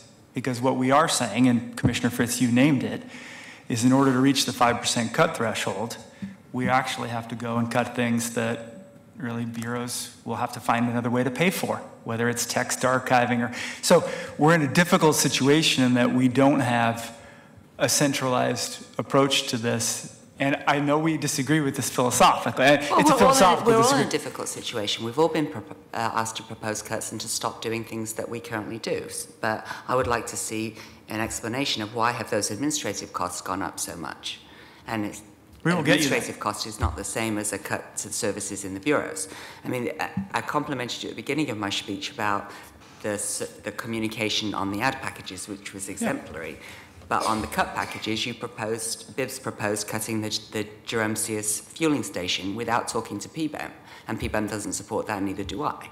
So there has to be some, if in a bureau that works with the bureaus, there needs to be some working with the bureaus to come up with difficult cuts, rather than just putting them on the table and then we say, no, we're not going to do that, and everybody in some areas goes home happy. We hear you, and we will get you those rationales. My only other point, Mayor, was the camp cleanup funds, which you highlighted earlier, and I totally concur. We need to decide what is the right number. Rob? Well, it doesn't seem like we're going to have time to have CBO do a sort of item by item for the things that we haven't discussed in terms of cuts and ads. But not to beat up on you too much here, Tom, but it seems like there's some sentiment that doing this bureau by bureau 5% cut may not be the most sort of realistic and efficient and in the city's best interest way to handle this. And I applaud the work that you're doing to try and change that conversation maybe going forward. But I find it a little ironic that in the light of not really liking that model that you chose to do it within OMF. I mean, it just doesn't make any sense, right? If it's a bad idea, why do it within your own bureau? But anyway, I guess that's all I have to add. So to Rob's first point with regard to the rationales, you have documents that include the rationales. Are those broadly available to our budget advisors? Yeah, I guess what I would say, yeah, so the rationale is laid out in a lot of detail here, and we're happy also to, if there are specific things that we haven't covered in today's session, that there are questions about in terms of CBO's recommendations, further than what's here, I'm happy to do that, so. If I could just add, it's not that I haven't read these, but past practice has been sort of go through them, and then usually in the past we've talked a little bit about them. I understand that OMF has a lot of things to discuss, and in the interest of time, it doesn't necessarily make sense. So perhaps in the final minute, I mean, of the things that have been discussed today, is there anything that you'd like to emphasize or that Equity would like to emphasize? Katie has been. Good work, Katie. Yeah, I know. No, you've covered. Okay. Yeah. Mayor, can I close? You may. Madam Auditor, we haven't heard from you either. No. Okay. Thanks so much. It's been a great session. I want to thank Rob for that comment. I came to it too late, is the honest truth. So in terms of the team's expansive analysis, which was 70+ pages, the CBO excellent analysis, I started to come to some realizations at the end of my first year that I agree with you, and we will walk that talk. So thank you for raising that. I want to thank our team at the Office of Management and Finance. All the bureau directors and their teams did excellent work on this. We asked them hard questions. It's all hard work. Thank you. Budget Office, thank you for your work. And we are happy to respond to any follow-up questions on email or come to your offices, council members, or talk to budget advisory members.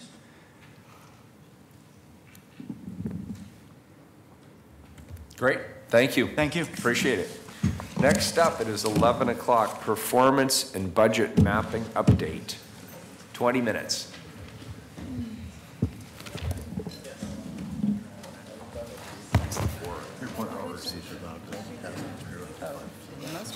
Well, we have to go over lunchtime. I mean, what they're saying is that asking some bureaus to do 5% when they don't really have a way to do that without putting these different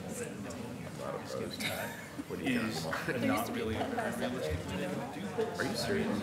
And if you, I understand it because there is this sort of side. I'll tell you what. No, I was going to say, I'll tell you one place I don't want to live. So this one didn't make it in the binders, so you get a fresh copy. Thank you. And then I was wondering, would it be possible for you to see if you words to open up the performance?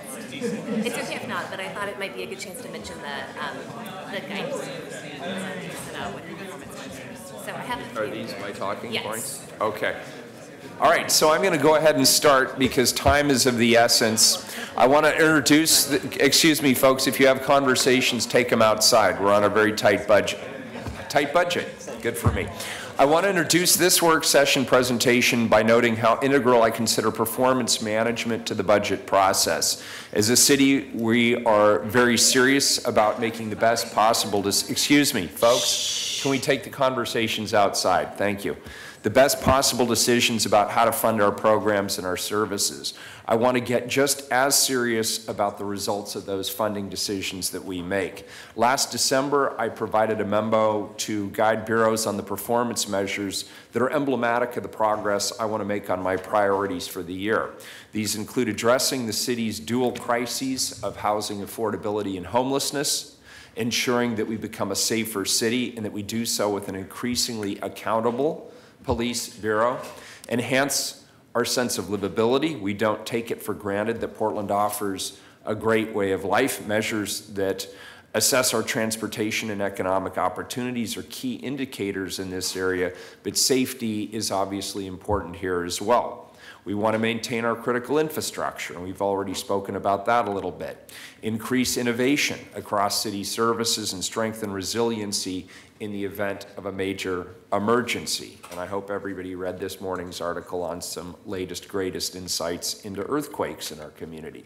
The City Budget Office will provide a baseline for our city's results in these areas by highlighting some of the key performance measures from the first 3 priorities. The Capital Asset Managers Group presentation up next will provide context for how we're doing on infrastructure. Finally, I look forward to the Bureau presentations for the actions bureaus are taking to specifically drive innovation and promote resiliency in Portland. Through the measures highlighted in my memo, though the measures highlighted in my memo are each reported on by specific bureaus, I trust that these are indicators that we all care about improving. Thank you. Thank you, Mayor. So I'm going to fly through this presentation, but it is, you do have it in front of you and it will be online. We're going to talk about some performance measures, and the reason for doing this is to really ground, this council and the community advisors in terms of the mayor, what he just said, and really focusing on some of these priorities and seeing how we're doing, so that as the bureaus come up and make their pitches for new money or talk about the potential cuts that may need to be taken, we can put it in context of the impact it's actually going to have in the community. So this first slide, what it does is it just tries to illustrate the linkages between our different levels of performance. And performance, as you know, and you hear me talk about, and I get really excited about it, it has been a real focus for a few years. And Mayor Wheeler, when he came into office, wanted to double down on that even more. And so we've been working very hard with bureaus to really refine their performance measures. We've been working really hard to tie these into the larger strategic plans and citywide plans that the city has. And what this tries to demonstrate is, we start at the top with the citywide plans, and you're going to hear from Susan Anderson shortly an update on the Portland plan, but we have the racial equity plan, we have the comprehensive plan, climate action plan, et cetera. Those are sort of those macro regional metrics that those long-term goals that we're driving towards as a community. Bureaus have their own strategic plans and service area strategic plans that again link to those citywide plans. And then what we're going to talk about today are these key performance measures. These are the things that tell us whether we're on track to meet these long-term goals. They're the core bureau outcomes. Beneath that, each bureau has a number of performance measures as well. These are the micro measures about their program effectiveness and efficiency and workload and output, et cetera. And these are good things to ask bureaus about during their presentations as well in terms of their overall priorities. I want to highlight really quickly the dashboard, and again, we're not going to demo it for you today in the interest of time, but all of these measures, they are up on a city dashboard. It is available to the public. You can see it here in front of you and up on the screen. Every key performance measure, every efficiency output, et cetera, we are tracking. Bureaus are providing the data. It is there, and this is part of the city's accountability. This is part of making sure that the things we talk about that we're going to achieve, that we actually are achieving. We haven't spent a lot of time really highlighting this, either with the press or even at council sessions, but I want to start doing more and more of that because I think it really is important, this feedback loop, to make sure that we are meeting these things. And you can see it's color-coded in terms of the targets that bureaus have set. Are we meeting those targets or are we falling short, which leads to a really good conversation about what we should be doing to correct that. In terms of the 2018-19 priorities that the mayor laid out, we're just going to highlight some key performance measures, again, very quickly to provide a baseline of where we are and our current results in these particular service areas. So one of those is increasing housing options and reducing homelessness. And what this measure shows is the number of newly affordable housing units, and that number is trending upward. We are expected to exceed the strategic targets this year by over 20%. And I think it clearly shows that the increased resources we're putting towards this effort are having an impact because that housing production is up this year and we're on track to exceed it moving forward. And you can stop me if you have specific questions about any of these measures. Also around housing options and homelessness, the next slide shows the number of individuals placed in permanent housing, and that number has increased every year since 2014. You can see the actual numbers in 2016-17 were almost 4,900 individuals placed into permanent housing.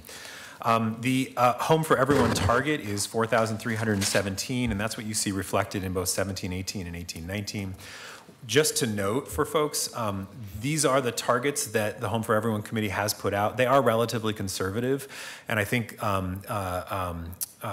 the Joint Office will tell you that they do expect to exceed these moving forward, but given a lot of the uncertainties around the cyclical nature of homelessness and the housing crisis, et cetera, they are keeping those targets where they are for now. But I think that's a good conversation to have during that session as well in terms of whether we think those targets should be moved and what it would take to do so. Staying with the same theme, this shows that an additional almost 2,000 people were helped through homelessness preventative service, which is an increase of 47% over fiscal year 2015-16. And this figure corresponds with data that shows a 27% drop in individuals who have been homeless for less than 1 year, I think, which indicates that prevention efforts are helping to reduce the number of newly homeless individuals in Portland. Additionally, there's been a strong emphasis on building capacity in culturally specific organizations to work towards eliminating persistent racial disparities in homelessness. Again, the same issue here with the targets. They are keeping those relatively conservative, but have been exceeding those in the last year. And finally, in terms of the overall expansion of shelter beds, well, the overall point in time count is showing a 9.9% increase in the homeless population. And I think the latest number was 4,177 individuals in 2017. The percentage of unsheltered individuals in the same census saw an 11.6% decrease. So again, I think showing that the expansion of shelter beds is having an impact on the number of unsheltered people in the community. Andrew, before you leave Yeah. some of these numbers, just a question. In regard to increasing housing options and reducing homelessness, do they count people who double up in, my understanding is the Fed stowed, but in schools we do, because we have, Douglas in November had over 400 homeless, and half of them were what they called doubled up. They basically didn't have a home of their own, but they weren't yet on the streets. So I was just kind of curious the numbers they're using. So is your question, are the doubled up number folks included in this point in time count? So it's my understanding that the methodology was changed in the most recent point in time count, so it does include doubled up now. Yep, which may also impact that. Oh, sorry, go ahead. Housing analyst Jane Marie Ford. Thank you. These would be great questions for the Joint Office, but we have tracked over time the doubled up population, and so those numbers are included. They're separately called out, so that's not part of the 4,177 for HUD, but there is movement to have some more qualitative analysis around those who are considered doubled up for the reasons that you've mentioned. So questions for the Joint Office, we'll have them in here on Monday, and so make sure we write those questions down, because I know that Mark will be eager to answer them when he's here. Great. Moving on to the next priority area, ensuring public safety and police accountability. We have observed some types of crime worsen in recent years, and that's what this chart is showing. Total number of property crimes was up 8.8% from 2015-16 to 16-17. A figure that reflects significant increases in automobile theft, while person crimes increased 2.6% over that same time period. This graph doesn't show all crimes, it shows the most common crimes in each of the common types of crimes in each of those categories. And then it is worth noting the Police Bureau transitioned to a new federal standard for reporting in 2015-16, so data from previous years is not comparable. So we do have a trend issue there in terms of starting a new methodology. And then the next slides, though, Not so fast. All right. I just want to point out, aside from the hilarious graphic, we went to the legislature and we sought a solution and they did not get the job done. And so we will be going back to the legislature next session to get the job done On car theft. Car theft. Yeah. on this. Mayor, I asked the question whether the theft from motor vehicle has decreased because they're stealing the entire car rather than things out of it. Just irritates the hell out of me. Putting that into context, thank you.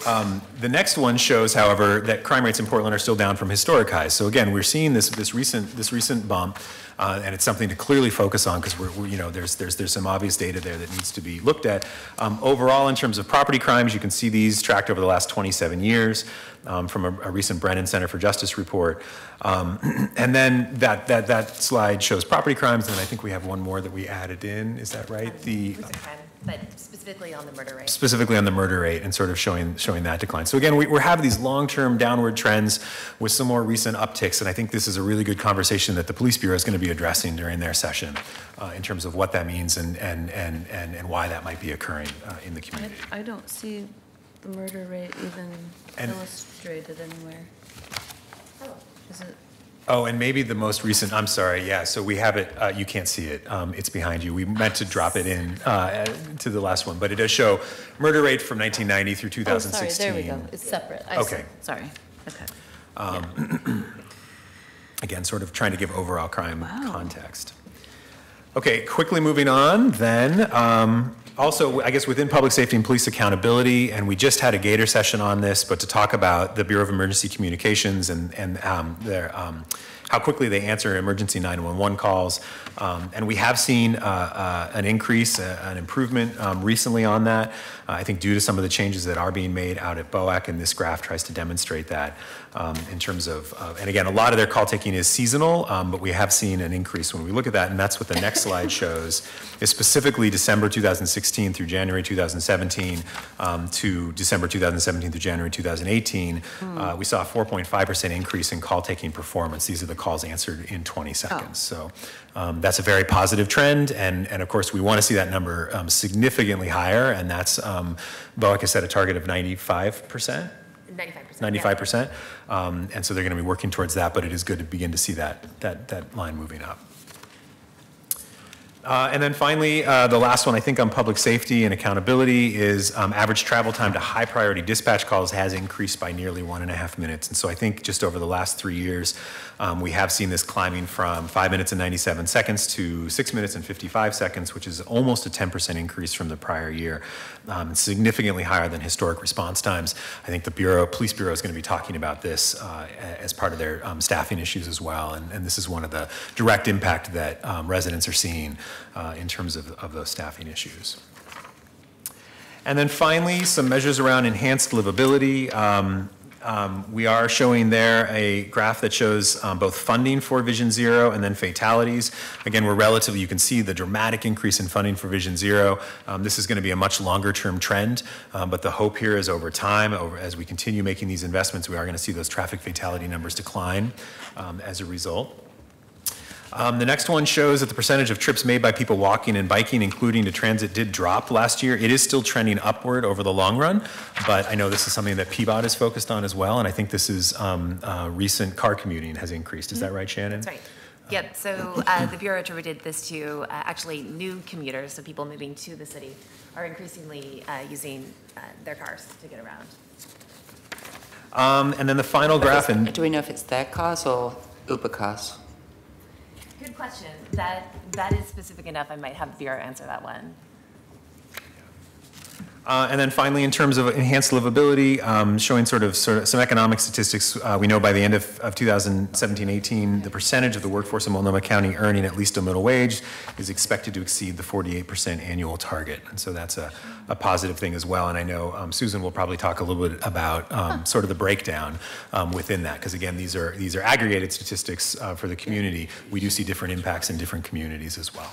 And what is the middle wage? Is that the median income? Is that directly Yes, middle correlate? wages, Okay. median income. Do you know that number off the top of your head? I don't know exactly. I'm It's, sorry. yeah, I have the chart. Yeah, thank you. It is significantly lower than people usually think when you ask people what middle income is. The actual number It's is. like 67, I think, for. Oh, actually, I have. I was wondering if Josh was still there. 48? For single person? Yeah, I think typically it's household incomes or household earnings somewhere in the $40,000 to $60,000 range. Yeah, okay. And then the last thing in this part of the presentation, I just wanted to make sure council was aware, and you'll be hearing more from us on this, but we did, and it's a little bit data nerd stuff, but I think it's actually really exciting. We did just get platinum certified from the World Council on City Data. This is a group that, thank you, yeah. This is a group that collects data from cities all around the world, and it standardizes the data. So it's not just everyone throws their own in. There's this international standard that you have to meet so that the data is comparable across these cities. And the whole goal is to really allow us to benchmark ourselves, which then allows us to ask questions as to why, right? If we're falling short of something, why? Or if we're exceeding something, why are we able to exceed? And so I think it's a really exciting effort. There are 100 different data metrics that they track. We submitted 91 of those. Am I right? 91? We were certified on 91. Certified 91 were. on 91 of those. Yep. And just one example from those 91 that again shows Portland in a pretty positive light. We do rank highest, and again, just some select cities from that overall data set, but we do rank highest among selected cities in higher education degrees per 100,000 people. So that's a real positive thing compared to Surrey, San Diego, Helsinki, Los Angeles. There are a lot of other measures where we don't rank as well, and you'll be hearing from us over the next couple of years about some of those areas and whether that means we should be doing things differently to try and bring some of those statistics up. We are only the 4th U.S. city to achieve this certification. San Diego, Los Angeles, and Boston beat us to it, but I'm pretty proud of being 4th. That's impressive. And it's more than a little bit nerdy. It's yeah, significantly nerdy, yeah. Wear it proudly. That would be a good idea. And actually, yeah, I've got something to talk to you about in terms of that. Since it's 11:20, I want to move on to Susan. If we have time, I want to come back to budget mapping. You do have some maps in front of you. And if we don't get to it today, we might try and squeeze it in a little bit later, because I know this is a question that keeps coming up from the community in terms of the mapping we're doing. This is something that we have been doing for 5 years, I think. And it's actually a really exciting effort, and we've expanded on it and made it a little bit better. The maps are more interactive now instead of static, but we do track spending in a number of bureaus, and the bureaus volunteer to provide this information geographically broken down. We provide spending in a number of bureaus as well as level of service. And so I think it is just worth, if we have some time later, showing that, because a number of our neighborhood associations do use this data, particularly out in East Portland, to look at some of that spending. And I think it's an important conversation to have, because the spending is a really important statistic, but I think level of service is even more. And when we started this project, we started focusing on spending because it made sense, right? Where do the dollars in the city go? And then we realized that, well, spending tells one part of the story. Level of service is the more important. There may be areas where we are spending less and providing a higher level of service, and there may be areas where we're spending more and providing a lower level of service due to a number of factors. It could be geography, it could be demographics, it could be other barriers that we have.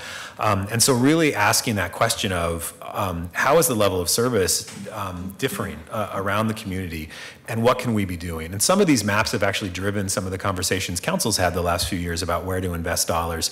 And I think you'll see that in what we have, and bureaus can talk about some of this information.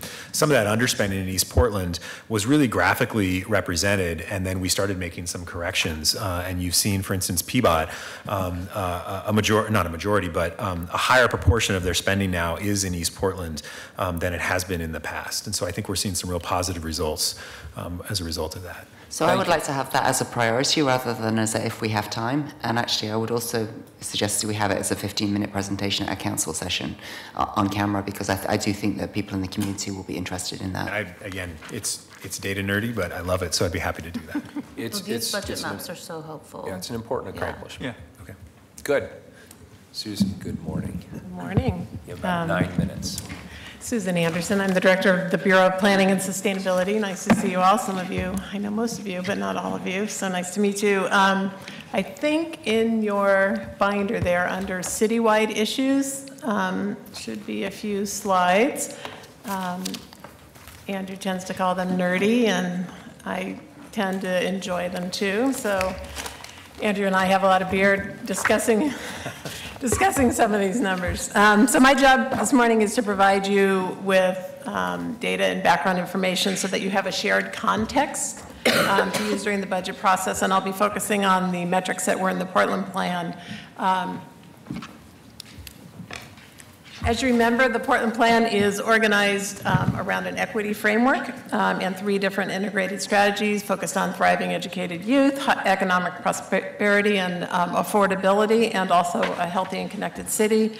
Over the years since the Portland plan was adopted, the goals and action items in the plan have really provided a framework for all the other bureaus to develop their plans. So everything that your bureaus have been doing maybe over the past 5 or 6 years related to transportation planning, housing planning, economic development strategy, the comprehensive plan, the central city plan, all of those have been based on the goals and strategies that were in the Portland plan.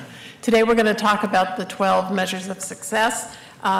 They provide a snapshot of the current conditions. It compares it to where we've been in the past and then compares to where we want to be in 2035. We actually tracked hundreds of measures, but those of you who were on council then will remember that we got it down to just 12.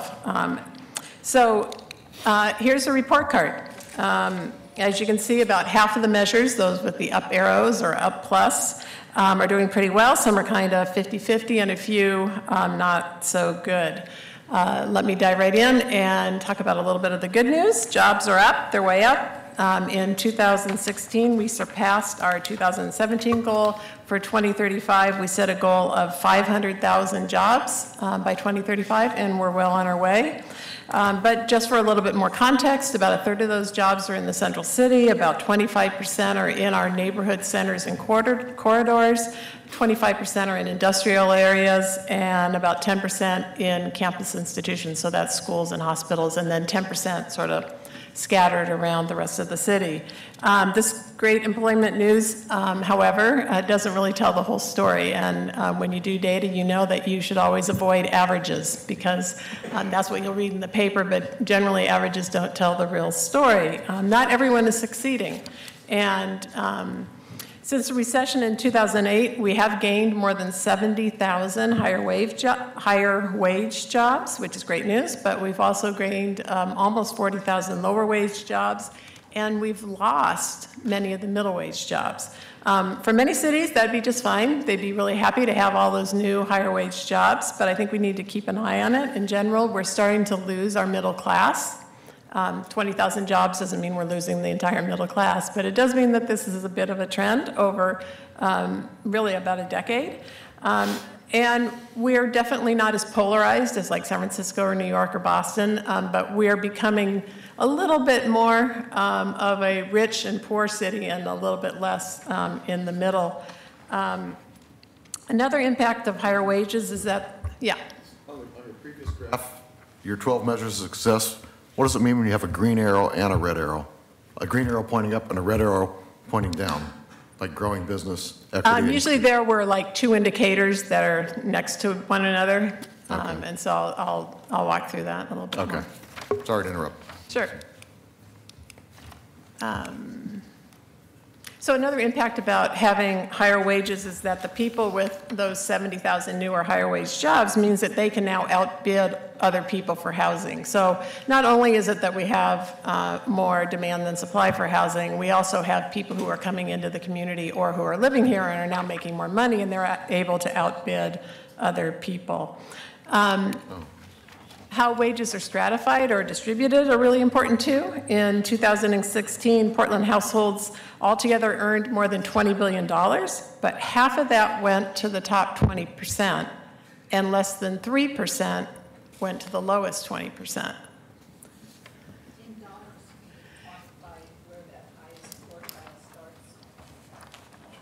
Oh, in terms of income? It's actually much lower again than you think. I'll get that number for you, but it's not like $90,000. It's more like 60 or 70, I think. So we are still not a wealthy community in terms of overall incomes. So 10 billion went to what percentage? So here, let me do let's take the 4 commissioners and Andrew, and pretend you had $100, and each one of you are one of these 20% quintiles. And Commissioner Saltzman, you're, let's say, at the bottom, and Andrew, you're at the top. Lucky guy. So we had $100 to split up. That means Andrew got $51, and Commissioner Saltzman got $2.80. So it's 20%. So it's each percentile got a certain amount, basically a percentage of the total Got the number wealth. that you said, I understood what you were saying. So it was 10 billion to the top 20. Right. Another measure we do is just the highest income to lowest income ratio. This is 18 times more from the top to the bottom. That's increased over time. Workers on average are making more money than they did in recent past, but definitely not everyone is making a lot more money. And as we become a more diverse city, this is especially true. One of the things we measure is a diversity index, which is the probability that 2 people selected randomly in the city will be of different races or ethnicities. And so that's now up to 47%. So Portland is becoming more diverse. In 1980, 15% of Portlanders they self-identified as non-white. In 2000, that was up to 25%. It's now right about 30%. And we know that about 50% of our kids are students of color in the 3 school systems that make up most of Portland. So the diversity of our community is continuing to grow. But when you kind of put diversity and income together, you can see there's significant disparities. For example, on average, Black and Native American households earn less than half of what white households earn. So again, if you just look at the numbers about income, overall averages, it looks like we're doing really well. But when you get down to the household and the family level, different people and different communities are not doing as well as others.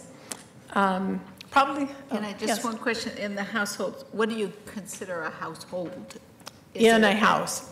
So whoever. So with a lot of our immigrant communities, they may be intergenerational, and yes. Several of them work, so you could. Right, it's from the census data, okay. and other data since then, other survey data that's done since then, but so it's whoever is living in that household. So sometimes it may be 2 families, right? So in reality, I'll take myself a white household, there might be 2 of us, but if it's a Latino household that is intergenerational, it might be 4 or 5 incomes bringing up that household cost. Yes. Okay. Or the other way around, that there might be 6 people on 1 income. Yeah. So it kind of goes both ways. Yeah. Probably more important than just income is how much does that income buy? So what can you buy with that income? To do that, we use something called a self-sufficiency standard. This is a metric to determine if families are able to make ends meet. Does their income cover the cost of living? It includes major budget items like housing, food, transportation, and increasingly childcare is a huge part of the day-to-day cost of living. What the data shows is that only 2/3 of households make enough to cover all their bills, and that this has gotten worse in the past few years, going from 77% to 66% in the past decade. So you all know what that means for real families. That means many families are moving to cheaper areas of town, they're moving out of town, they're doubling up and moving in with their friends or their relatives, they're not eating quality food, and some of them are ending up houseless. But then even those numbers, as sort of depressing as that is, don't tell the whole story, because again, averages never do. When we separate out the data, we see that homeowners do better than renters. Especially white homeowners who are 81% self-sufficient. Renters fare worse. As we know, they have little control over their housing costs. along with residents in East Portland. Both of those groups are only about half self-sufficient. Race and language also make a big difference. For example, I don't have it here in the entire breakout, but we know that Native American, Latino, Slavic, and Black households are having the hardest time, with less than half being self-sufficient. And sadly, as you can see up there, only 29% of households with limited English proficiency are self-sufficient. A similar number is 34% of households led by single parents are able to make ends meet. So when you just look at one side of the equation, many of these families have increased their income even significantly, but the costs have more than kept up. So I think this is something we should continue to follow and keep an eye on. Do you guys break out those costs? I mean, do you look at Yes. and so are they largely driven by housing? Or I understand that the CPI in Portland has Right. been like 4% for a little while, which You would is think it's pressure housing. as well. You would think it's housing, and housing is a part of it. Childcare costs is an enormous part, especially affecting lower income households, even with poorly paid childcare workers. So it's an issue that I've actually shown these slides with some friends who similar work in other countries, and they're like, well, we don't understand. Doesn't the city pay for childcare? You know, so it's just a different world in different places. So if I could just add to this, there's a whole part of this discussion that's left out, which is a forward-looking demographic study showing what happens when you have zero retirement savings. Right. I mean, I see the demand on government services exploding nationally and locally. Right. Yeah, so I'm more than happy, Rob, to give you more, you know, we have, part of it also happens even that as they make more money, they go into a different tax bracket, and sometimes the taxes actually hurt in a more significant way than we would think. So this is where we start nerding out. Do you break this out by age? Do you break this out by an age Yeah. demo? Yes, sure. I'd like to see that at some point. Sure.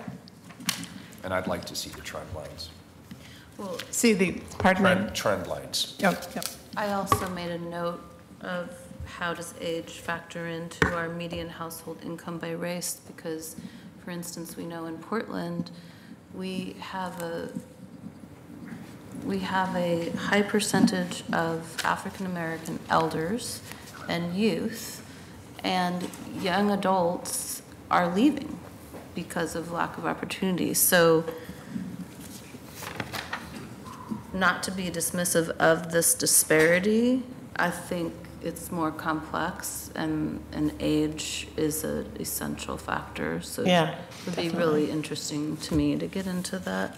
You know, one thing I can do is if any of you are interested, I'm happy to come individually, and you can ask all the questions you want, and we can run and pull the data and have a deeper discussion. This map up here is related to what we were just talking about and focuses on housing affordability. And I'm going to go through a few maps over a few years. The blue dots on the map correspond to home sales during the year that were affordable to households that were making 100% of median family income. And then the orange dots represent houses that were sold that were unaffordable to buy for someone making 100%. So this is the map in 2000. You can see by 2007 what happened. So that's a pretty big change. That's at the peak of the market, sort of right before the recession. The inner neighborhoods were pretty much out of reach to an average household, but East Portland and some areas of North Portland and along Barber and Southwest were still affordable. Remarkably, and this shows that the numbers are more than just anecdote, when you go to 2010, there's more blue shows up again. So with the recession, we actually see housing become a little bit more affordable. But then you get to 2017, and that's where we are today. Only, we think it's less than 10% of housing for sale in Portland was affordable to an average household. This example, again, is with home sales. We could do the same thing with rental rates around the city, so that might be interesting. But if you just go back to here's where we were 17 years ago, and oops, here's where we are now. Yeah, So, I just want to underscore, this is at 100% AMI. yes, exactly.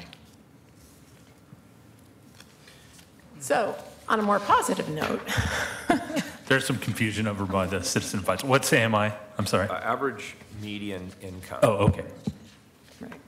Or is it area? I had said medium family MFI. income, which are slightly different, but it's the same. It's basically an average household within the city of Portland limits. When we do affordable housing, we actually, 100% is sort of a big whoop for the council. Government housing would be 30% and below. Generally speaking, workforce 60 to 80, somewhere in that range. So 100 is pretty generous. I'll try to be on a little more positive note here for a minute.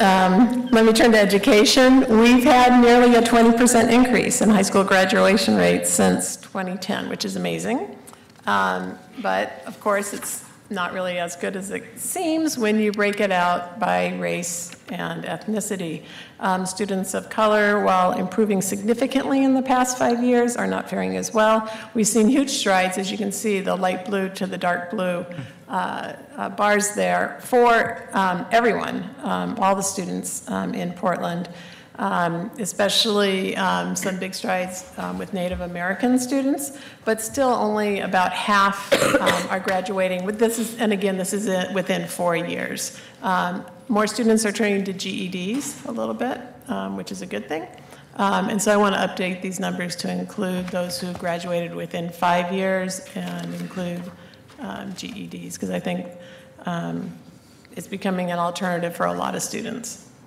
I think I just sat through a 2-hour presentation on our high school graduation rate because it dropped, which was an anomaly because it's been going up. Right.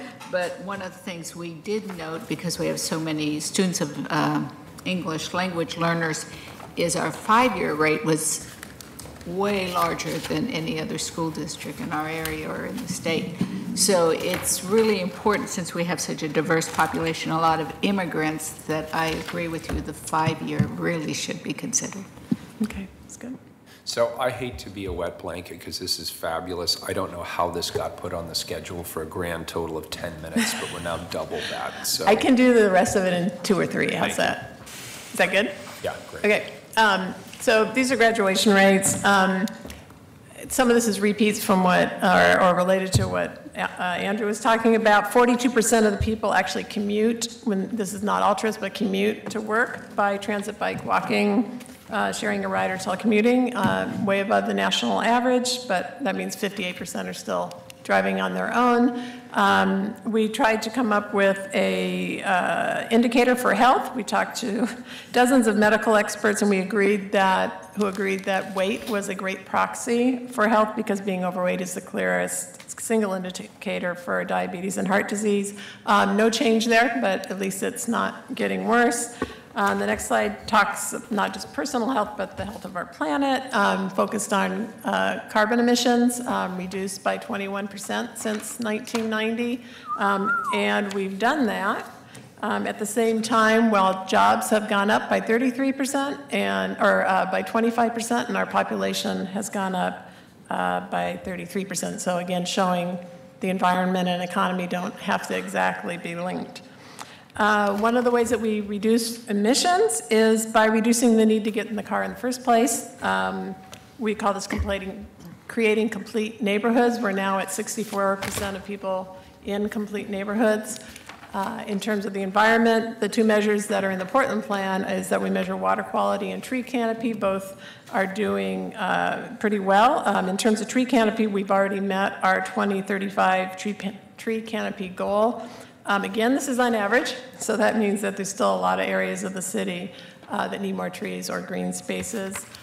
And the last 2 slides are around public safety. On the left side is my least favorite measure, because it's just done by survey and perception. And so the rest of these are based on things that we can count. And it's using the auditor's survey from last year, actually, which said that 60% of residents felt safe walking at night. On the right is data that shows serious crimes since 2009, similar to what Andrew showed you, and then again, similar graphic around the longer trend line. And I think the longer trend line is really important. A lot of times we'll come here and tell you what's happened from one year to the next, and we say it's increased by 20%, but you're not looking over 10 or 20 or 30 years. And so what would be really interesting to me if I worked in public safety and, on data would be what's the correlation between rising incomes and crime rates. We're becoming a little bit wealthier of a city than we were before.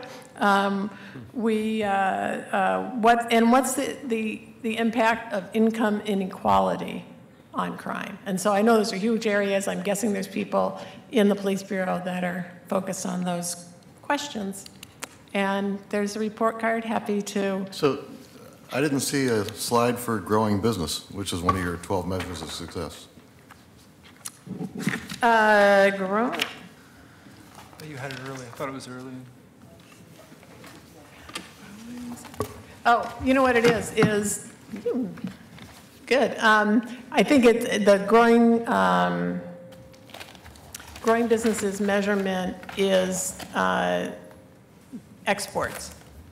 And I'm not sure how we left it out. And so exports have been increasing, continuing to increase. That's the sole measure of growing business? Because well, we have the number of jobs. You have an up and a down, yeah. We have number of jobs and number of exports. Okay. Is Tom? Yeah. You go a couple of slides beyond the end. Oh, you toss them in. Nope. It is exports, and they're continuing to rise, but at a flat rate. Okay. Then what was the down number for? No. Okay, I'll get back to you. Sorry. Okay. Thanks. Thank you. Sure. Next up, Citywide Asset Manager. Oh, sorry. Yes, please. Thank you so much. This is so good. I'm going to share with the Board of Community Warehouse. I have a question and a comment. Comment is, as we move forward, Tom and Andrew, I promise you, I'm not let's not do any cut, but if we're talking about equity, and this seems to be a priority, and we're talking about the middle class, we're going to hear it, especially with Parks and Rec and the daycare potential cuts, the preschool. And the other thing is, if you do have an extended discussion about this with the commissioner, can we be invited? Absolutely. Mayor, can we be invited? Can we crash the party? And that's it. Thank you. Sure. Sorry, I have one question. On the, when you say black, do you have any separation between black African-American versus immigrant Africans who are black, considered black? I think we do, so I can pull that out for you. Sure. I'll send it to you. Just because I'm an education nerd, is you will want to look at their time in school for the ones that are immigrants, because we often have students coming in at 16, and that does impact whether they're able to graduate. So it's kind of how long they've been here. I was really pleased to see our Somali graduation last year was a whole group, but they had been here multiple years that walked our stage this last year. Thank you. Great. Thank you. Mayor, are we ready to move on to infrastructure conversation? Yes, please. Excellent.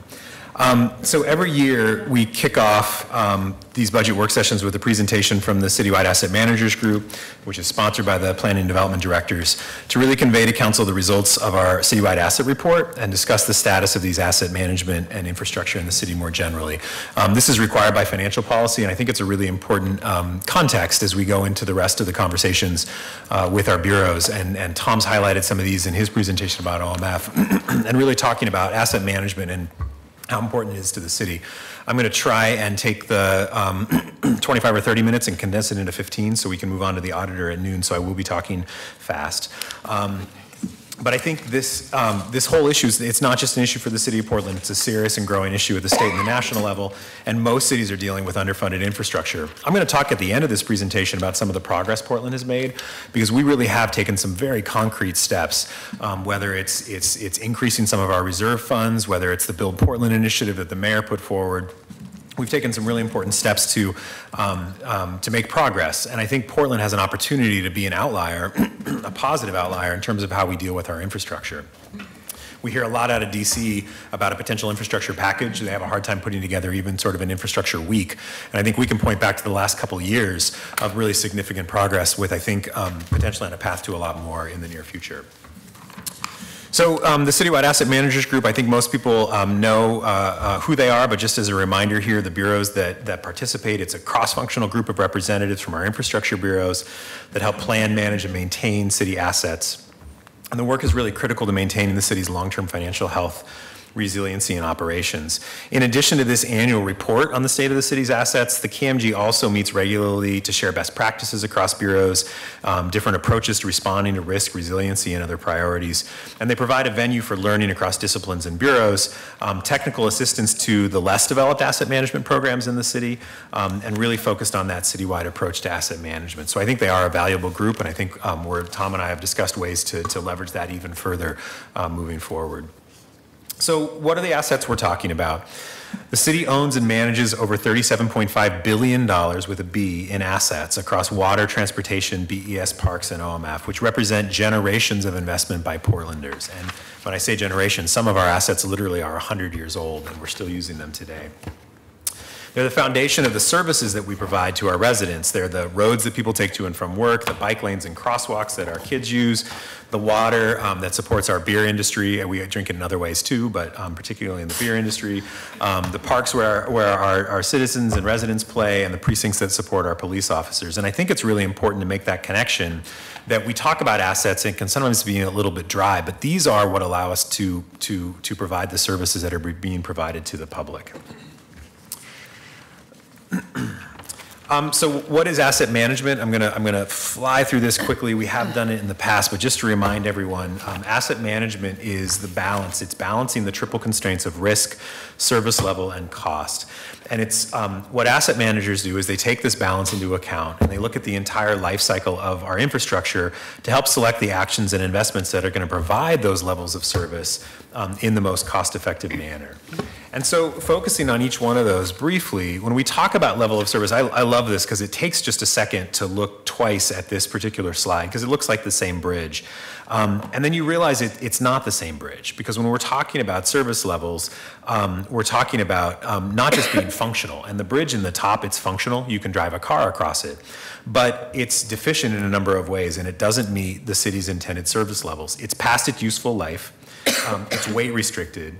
It doesn't meet seismic standards, and it fails to provide the safe access for cyclists and pedestrians that is a city value.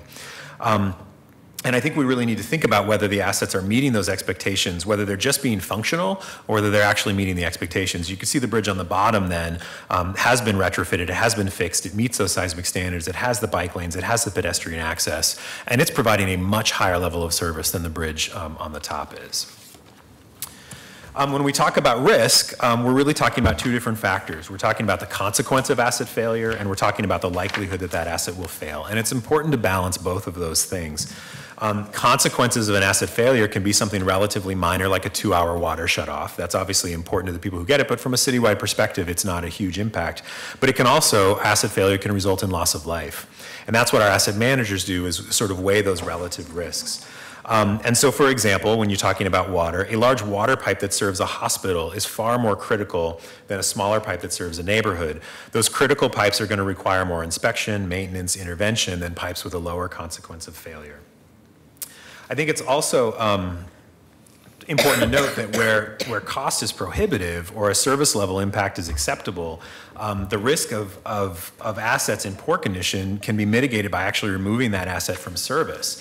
That can be an intentional decision or it can be unintentional. And I think this is where, it's worth pointing out, Parks let us know, and I don't know the timeline, but recently we've had 40 playgrounds taken out of service due to lead.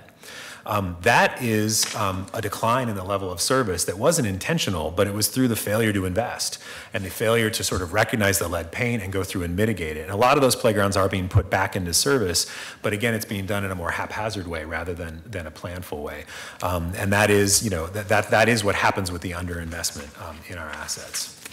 And finally, when we talk about cost, you've seen this before, so I won't spend time on it, but it is important just to remind us that when we preserve our assets, when they're in fair or good condition, it is far cheaper than when they're in poor condition. And you can see this in terms of lane miles. It's a geometric line in terms of the overall cost.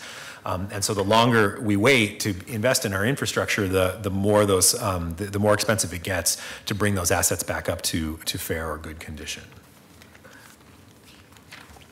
Commissioner Fritz. So I'm not quite sure which slide you're on, but looking at the one with the gap, why is there a gap in environmental services? Oh, the next one. Oh, okay, so we are, yeah, so this, okay, yeah, the gap. Let me give, oh, go ahead. Want to go and then I can answer that? Why don't you ask it and then I'll give the overview. Oh, so the gap in environmental services is identified in their system plan, and that's usually the case where the capacity of the pipe is not large enough to meet the intended service levels. So when we get into the budget, we'll find out, but I'm pretty sure that Commissioner Fish has a glide path to getting up to everything, right? Yes, Okay. definitely. Sorry. Yeah, no, he does, and I think it's worth noting, sort of with BES and water. Obviously, they have some of the smaller gaps that you know, in terms of all bureaus, and then also there is a plan to get there. One of the reasons for that is because they are ratepayer funded, and I think, you know, having that conversation about, you know, making sure those rates are that they're as affordable as they can be, but that they're also meeting the needs. So what this shows is this slide shows the annualized funding gap, and what it says is that the city would need to invest $310 million a year for the additional money for the next 10 years to meet current levels of service. So that's sort of the underinvestment that we have today. And this is compared to last year's gap, which was $288 million and $268 million the year before. Some of this is better definition as we go forward, but a lot of it is that lack of investment. Things continue to get more and more expensive every year we delay. Just briefly in terms of definitions, the explanation of the categories, the RRR, this is repair, rehabilitation, and replacement. This is additional funding that's necessary to repair or rehabilitate our existing assets to bring them up to current service levels or replace the assets that are considered obsolete. The mandate gap, this is the additional funding necessary to improve existing assets to meet regulatory requirements exclusive of improvements that fall under that RRR or capacity. And so for an example here, this would be our ADA fixes, is that right, Shannon? Falling into this mandate category. And then finally, capacity. This is the additional funding necessary to address existing inequities and deficiencies in our level of service for our current customers and citizens. And so our bureaus are getting more and more sophisticated in terms of breaking these down, this asset gap, into these various categories. So on this annual funding gap, is CPI worked into this? Is that part of the growth of the gap? That's right. Yes. Could we get that broken out separately? I'm just curious to know what the real dollar gap is. Sure. Do you mean in terms of the like the growth? asset type? Back out inflation. I'm just curious to know. Okay. Right, so how much? Current dollars. Okay. The other question that comes to mind is, and maybe this gets to Tom's capital improvement plan, has anybody ever actually worked out a plan in terms of what it would take to address this? So that is actually some of the work that we have been working on in the last few years, and I'm really excited. Tom and I have been talking a lot about this to further that work. So starting 4 years ago, we put on the table some funding options, right, which was just really a start. I don't want to cast aspersions on the work that happened before, but for a long time we came to council every year and said, this problem is really bad. And council said, yeah, it's really bad. And then we moved on. What we started trying to do with the capital options funding report was begin to say, how do we make some incremental improvements? And we got some of those passed. Some of those, the capital set aside, Parks Bond, and I'll talk about a few of these on a slide later. And then the first really big step I think we've taken is Build Portland, right? That sort of moving from these small, we can invest a few million here and a few million there, to maybe we could invest $600 million over the next 20 years. But even if we are successful in investing $600 million, it's about 20% of the problem. And so how do we solve that other 80%? And I think that's the conversation that really needs to move forward. How do you prioritize within that conversation? All right, thanks. Tom, do you have anything else to? No, I think you covered it well. I think we need to bring you some options and also do some comparators to what cities face across the country. It's not like this gap doesn't exist in cities across the country, and people are managing it differently. But it does take into, you said at the beginning, or more revenue. There's only so much we can do with efficiencies. We could put the whole general fund into this and still not really make it. And we've done some of that. I mean, you look at the Parks Bond. It was not a huge bond, but it was extremely helpful. And I think there are ways that we can look at some of those revenue options specifically for infrastructure. Yeah, and I think during the recession, that wasn't the time to start looking at addressing that. But since then, our approach has been, let's just do what we can. If you look at the whole enormity of it and try to solve the whole thing at once, it's very tempting to just go away and not think about it. Slide 9, this is a conceptual slide, but an important one. And what it illustrates is that our current levels of service that we're providing to our residents are higher than the level of investment we're making. And what this shows is just one example, and there's a lot of them, but this shows that if we don't increase that level of investment, the current service level will come down. And again, that happens when we close a community center because we don't have the capital to fix it, when a playground shuts down because of lead, when water pipes and sewer pipes break because we haven't invested in them. There are other options here, and I think one of those would be any of them, increasing the level of investment will keep that current service level higher. And that's really the conversation council needs to be having every year. Is that what is that level of investment we can afford, and then let's be realistic about the level of service that we can provide. But it's hopefully going to be somewhere in between here, right? That we're going to be able to increase that level of investment, but also be realistic about the level of service. And then the next slide really talks about the intergenerational equity, and we discussed this last year as well, but this gets back to that issue of the longer we take to invest, the higher the costs get. And so over time, if we keep our reinvestment at the same level, at a static level, that funding gap grows over time. And it really is our kids and the people who move here in the future who are going to have to be paying for what we didn't pay for, now, because we're not keeping up that overall level of investment. I do want to talk about some wins because I think it's important to talk about what we have done and the progress we've made and things we should really be proud of. And so this slide tries to capture some of those. So City Council and Portland voters, they've made some of these incremental strides through the Parks Replacement Bond, $68 million passed in 2014. Which, as an example, has funded, the renovation of Grant's outdoor pool. I don't think that would have been done absent the bond. That work is projected to be finished, I believe, around 2020, although that's still a preliminary date, but it's a time to start thinking about what's the next step after that.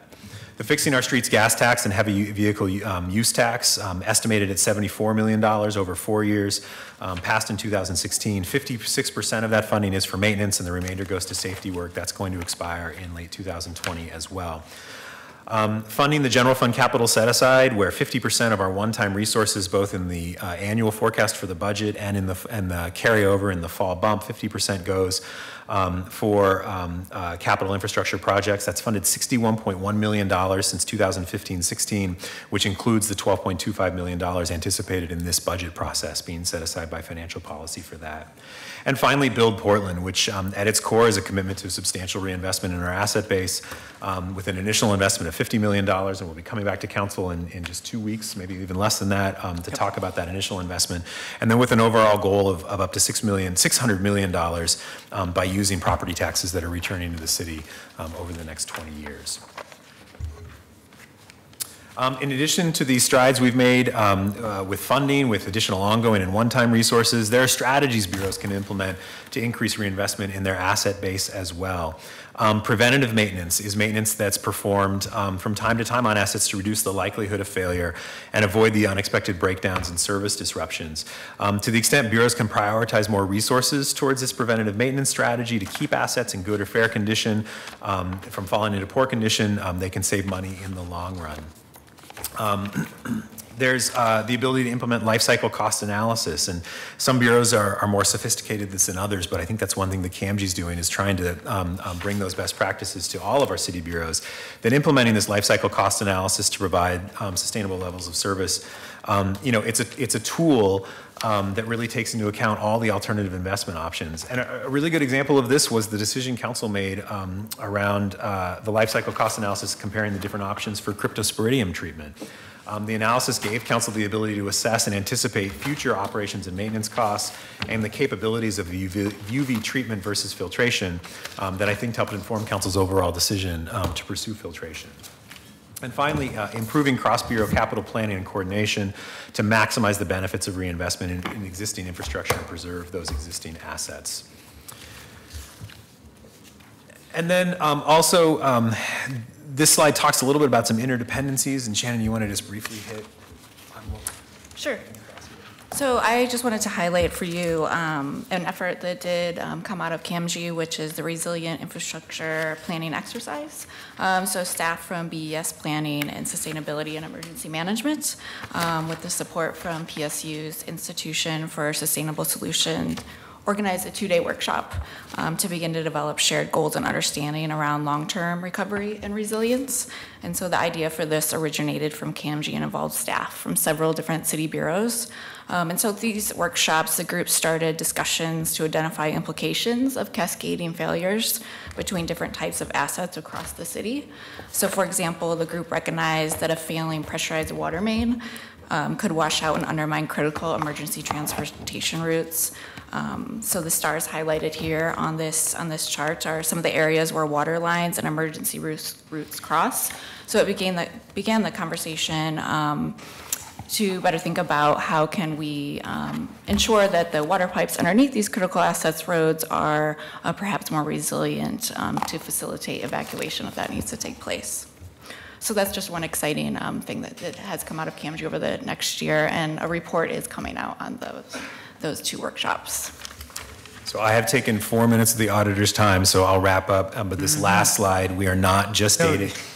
We're not just data geeks. You want to go to the last slide? We actually care about people as well in the budget office. And so I actually just like this because our future leaders are already playing in our parks, and I think it is incumbent on us. There's a real moral argument here that we need to hand our kids a financially sustainable city where we're paying for the services that we're currently using and leaving them a city that's in better condition in the future. With that, I will take any questions before we move on, if there are any. Very good. Excellent presentation. Thank you. Madam Auditor, welcome.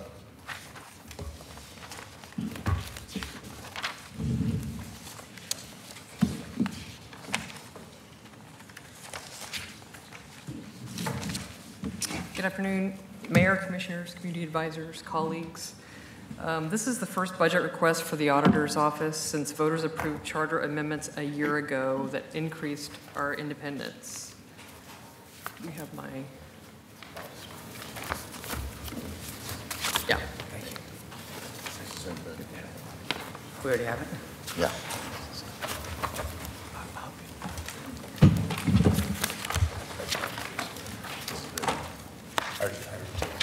Thank you. What? Yes, it is obvious. There you go. I'll wait 1 second while we get the slides up. There's only 5 of them, so.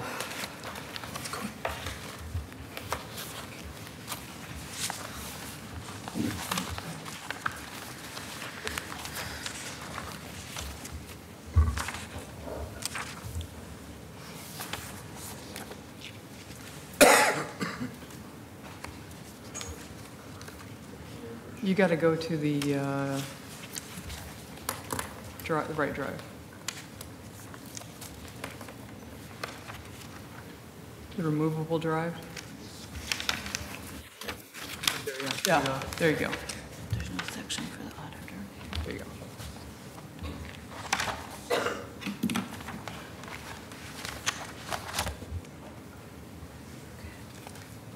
So this is the first budget request for the auditor's office since voters approved charter amendments a year ago that increased our independence. And charter now says that the auditor prepares a request, submits it directly to City Council, and Council evaluates it based on the auditor's priorities and duties rather than those set by the mayor.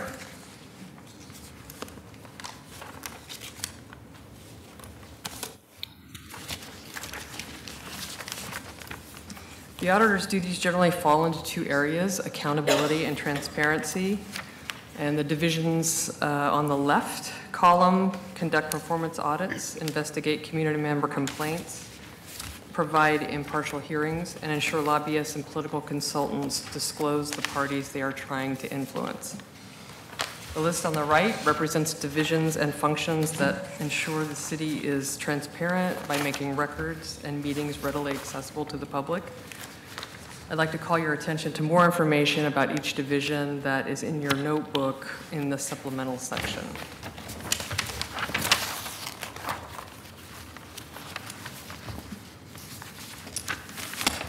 There is a substantial difference between our total requested budget and our operations budget. This graph reflects our base operating budget, which is $10.2 million. The total budget request for fiscal year 2018-19 for the auditor's office is just over $55 million. About 85% of the total request represents bond proceeds and other costs associated with the assessments, finance, and foreclosure division, operations of which are reflected by the gray bar, which is the third from the right. The division is self-supporting and not paid for by the general fund. The rest of the divisions are from the general fund.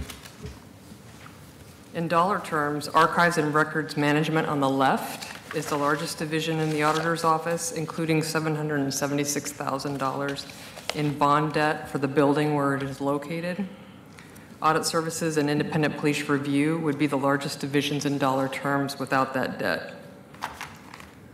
The bulk of the auditor's budget pays for people. There are 55 full-time equivalent employees in my office, and the orange icons reflect the number of employees by division. And you'll see over the Independent Police Review, it is the largest in terms of the number of employees with 14.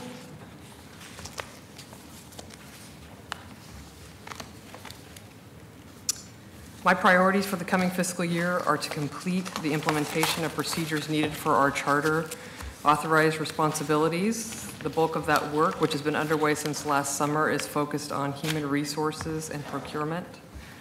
A second priority is to increase the capacity for more accountability and transparency work by realigning positions and making limited duration positions permanent.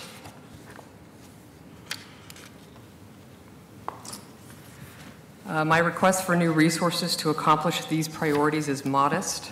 The first request is to use savings from lower personnel costs to hire a full-time entry-level auditor in audit services.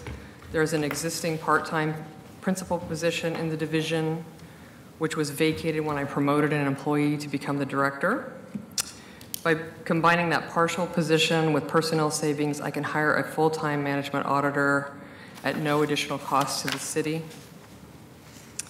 The auditor's office began moving to a shared service model for administrative support a couple of years ago because of budget cuts. In keeping with that change, a support position assigned solely to audit services will become a shared resource across divisions. This flexible capacity will also help with the new workload that followed the charter changes. In the fall budget adjustment, you approved 2 limited duration positions in Independent Police Review to help meet its requirements in the Department of Justice settlement and increase workload related to code changes. As expected, I am requesting almost $265,000 in ongoing funding for these same positions. By coincidence, this addition aligns one of my priorities with the mayor's priority for improved police accountability. And with that, I'm happy to answer any questions you have about my request. Rob, could I just ask one question with regard to the audit services using personnel savings? Would that support the position on an ongoing basis, or would this have to be supported with general fund? Yes, we'd support it on an ongoing basis. Ongoing basis, thank you. So with regard to the independent police review positions, that's an area of your performance measures that's not being met in terms of the target. Correct. Will these positions allow you to meet that target, do you think? I hope so. That's what we're trying to do. Thank you.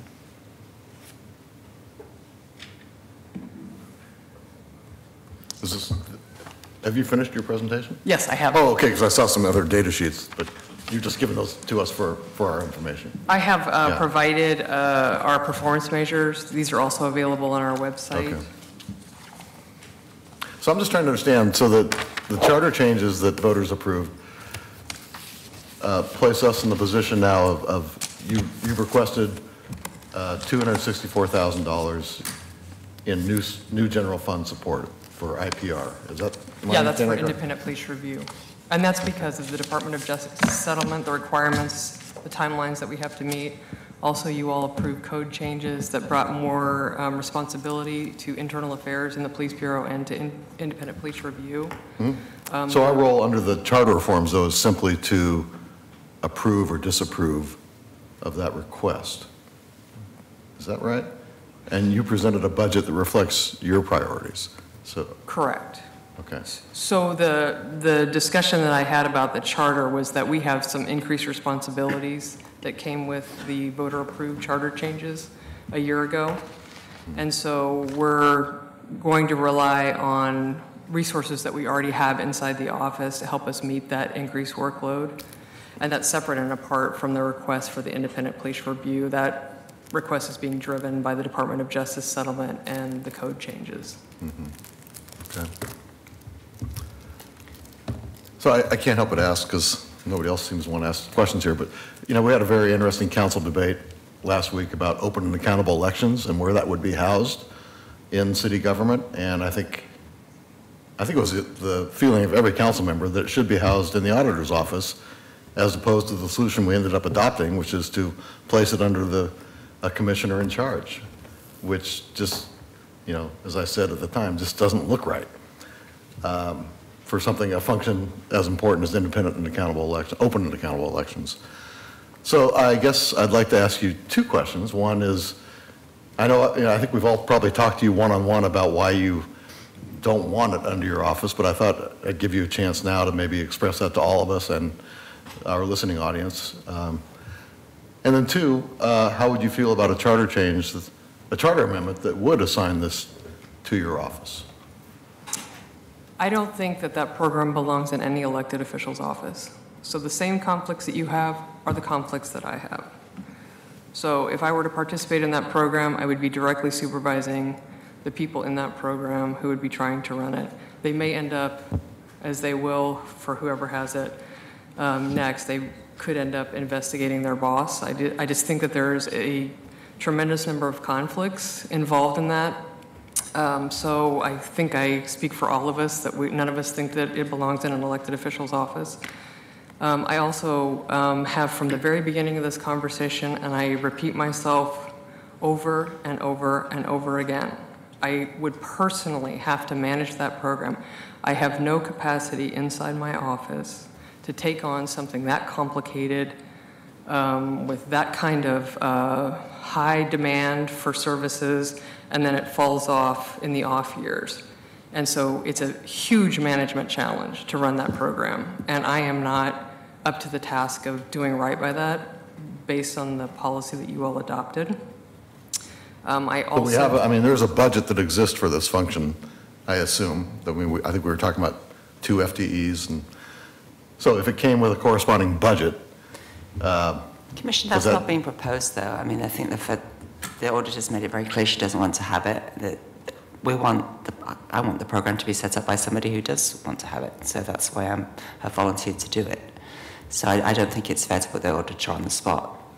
She's been very clear that she doesn't want it. She currently has the charter ability to say no, and that's something that we deal with. Yeah, but I think our council debate last week, I think it was last week. I mean, just knock short of the door of saying, bring forward a charter amendment. And I guess that's what I'm asking her about, because that's what I'm possibly thinking of working up, is a charter Commissioner, I amendment. would suggest that there's an open question about whether 2 FTE are that's a valid staffing level for that program. I mean, there's going to be complaints that have to be investigated. There's a tremendous number of data and database issues that are going to have to be coordinated with the county and the state. I think that there were 2 people in the prior program, which is different than the ones that's been adopted now. But I have talked to both of the people who work in that program, and it was pretty much in a constant state of crisis. And one of those 2 people has left the auditor's office in part because of how stressful that requirement was for his job. Yeah, okay. Okay, thank you. So it's I'm sorry, Commissioner. Well, I just have a different question regarding the additional 264,000.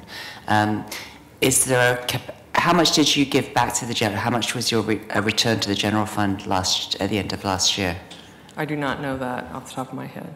So, and I know that the City Budget Office agreed not to analyse your request until it had gone into the council. Mayor, that's something that I'd like some analysis on in terms of can it be managed within existing resources. So that's a fair question. You had asked for internal legal counsel.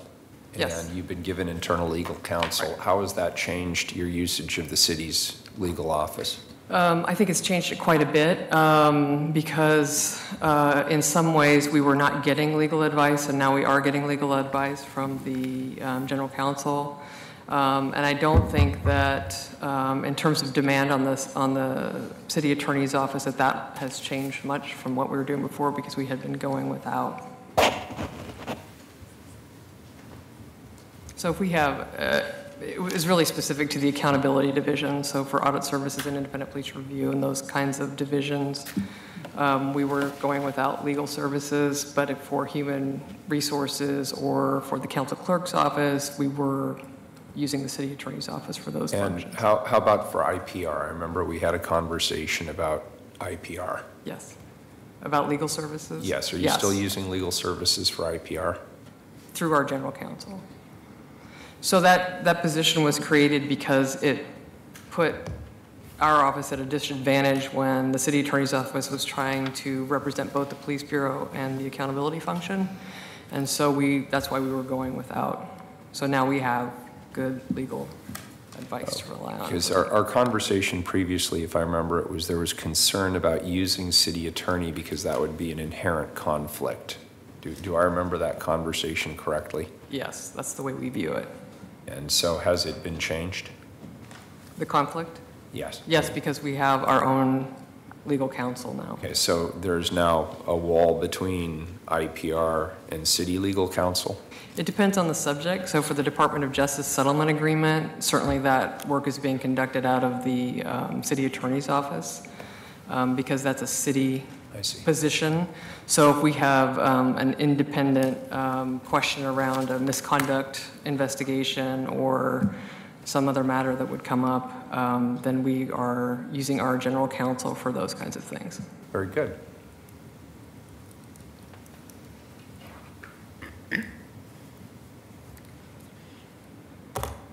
Great, and I'm interested in the conversation Dan wants to have. I don't want to have it right here in the budget hearing, but that is a conversation I'd like to take up.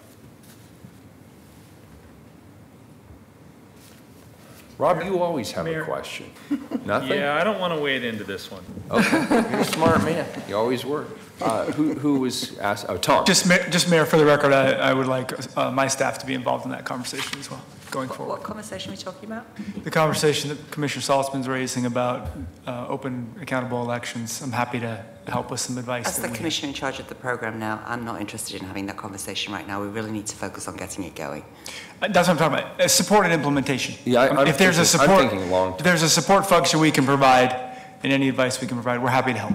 That's all I'm trying to do. With the auditor's increased independence and what she's now working on to get her bureau the way she wants it, with us focusing on getting the program implemented by next year, I don't have the capacity to have that discussion, the long-term discussion right now.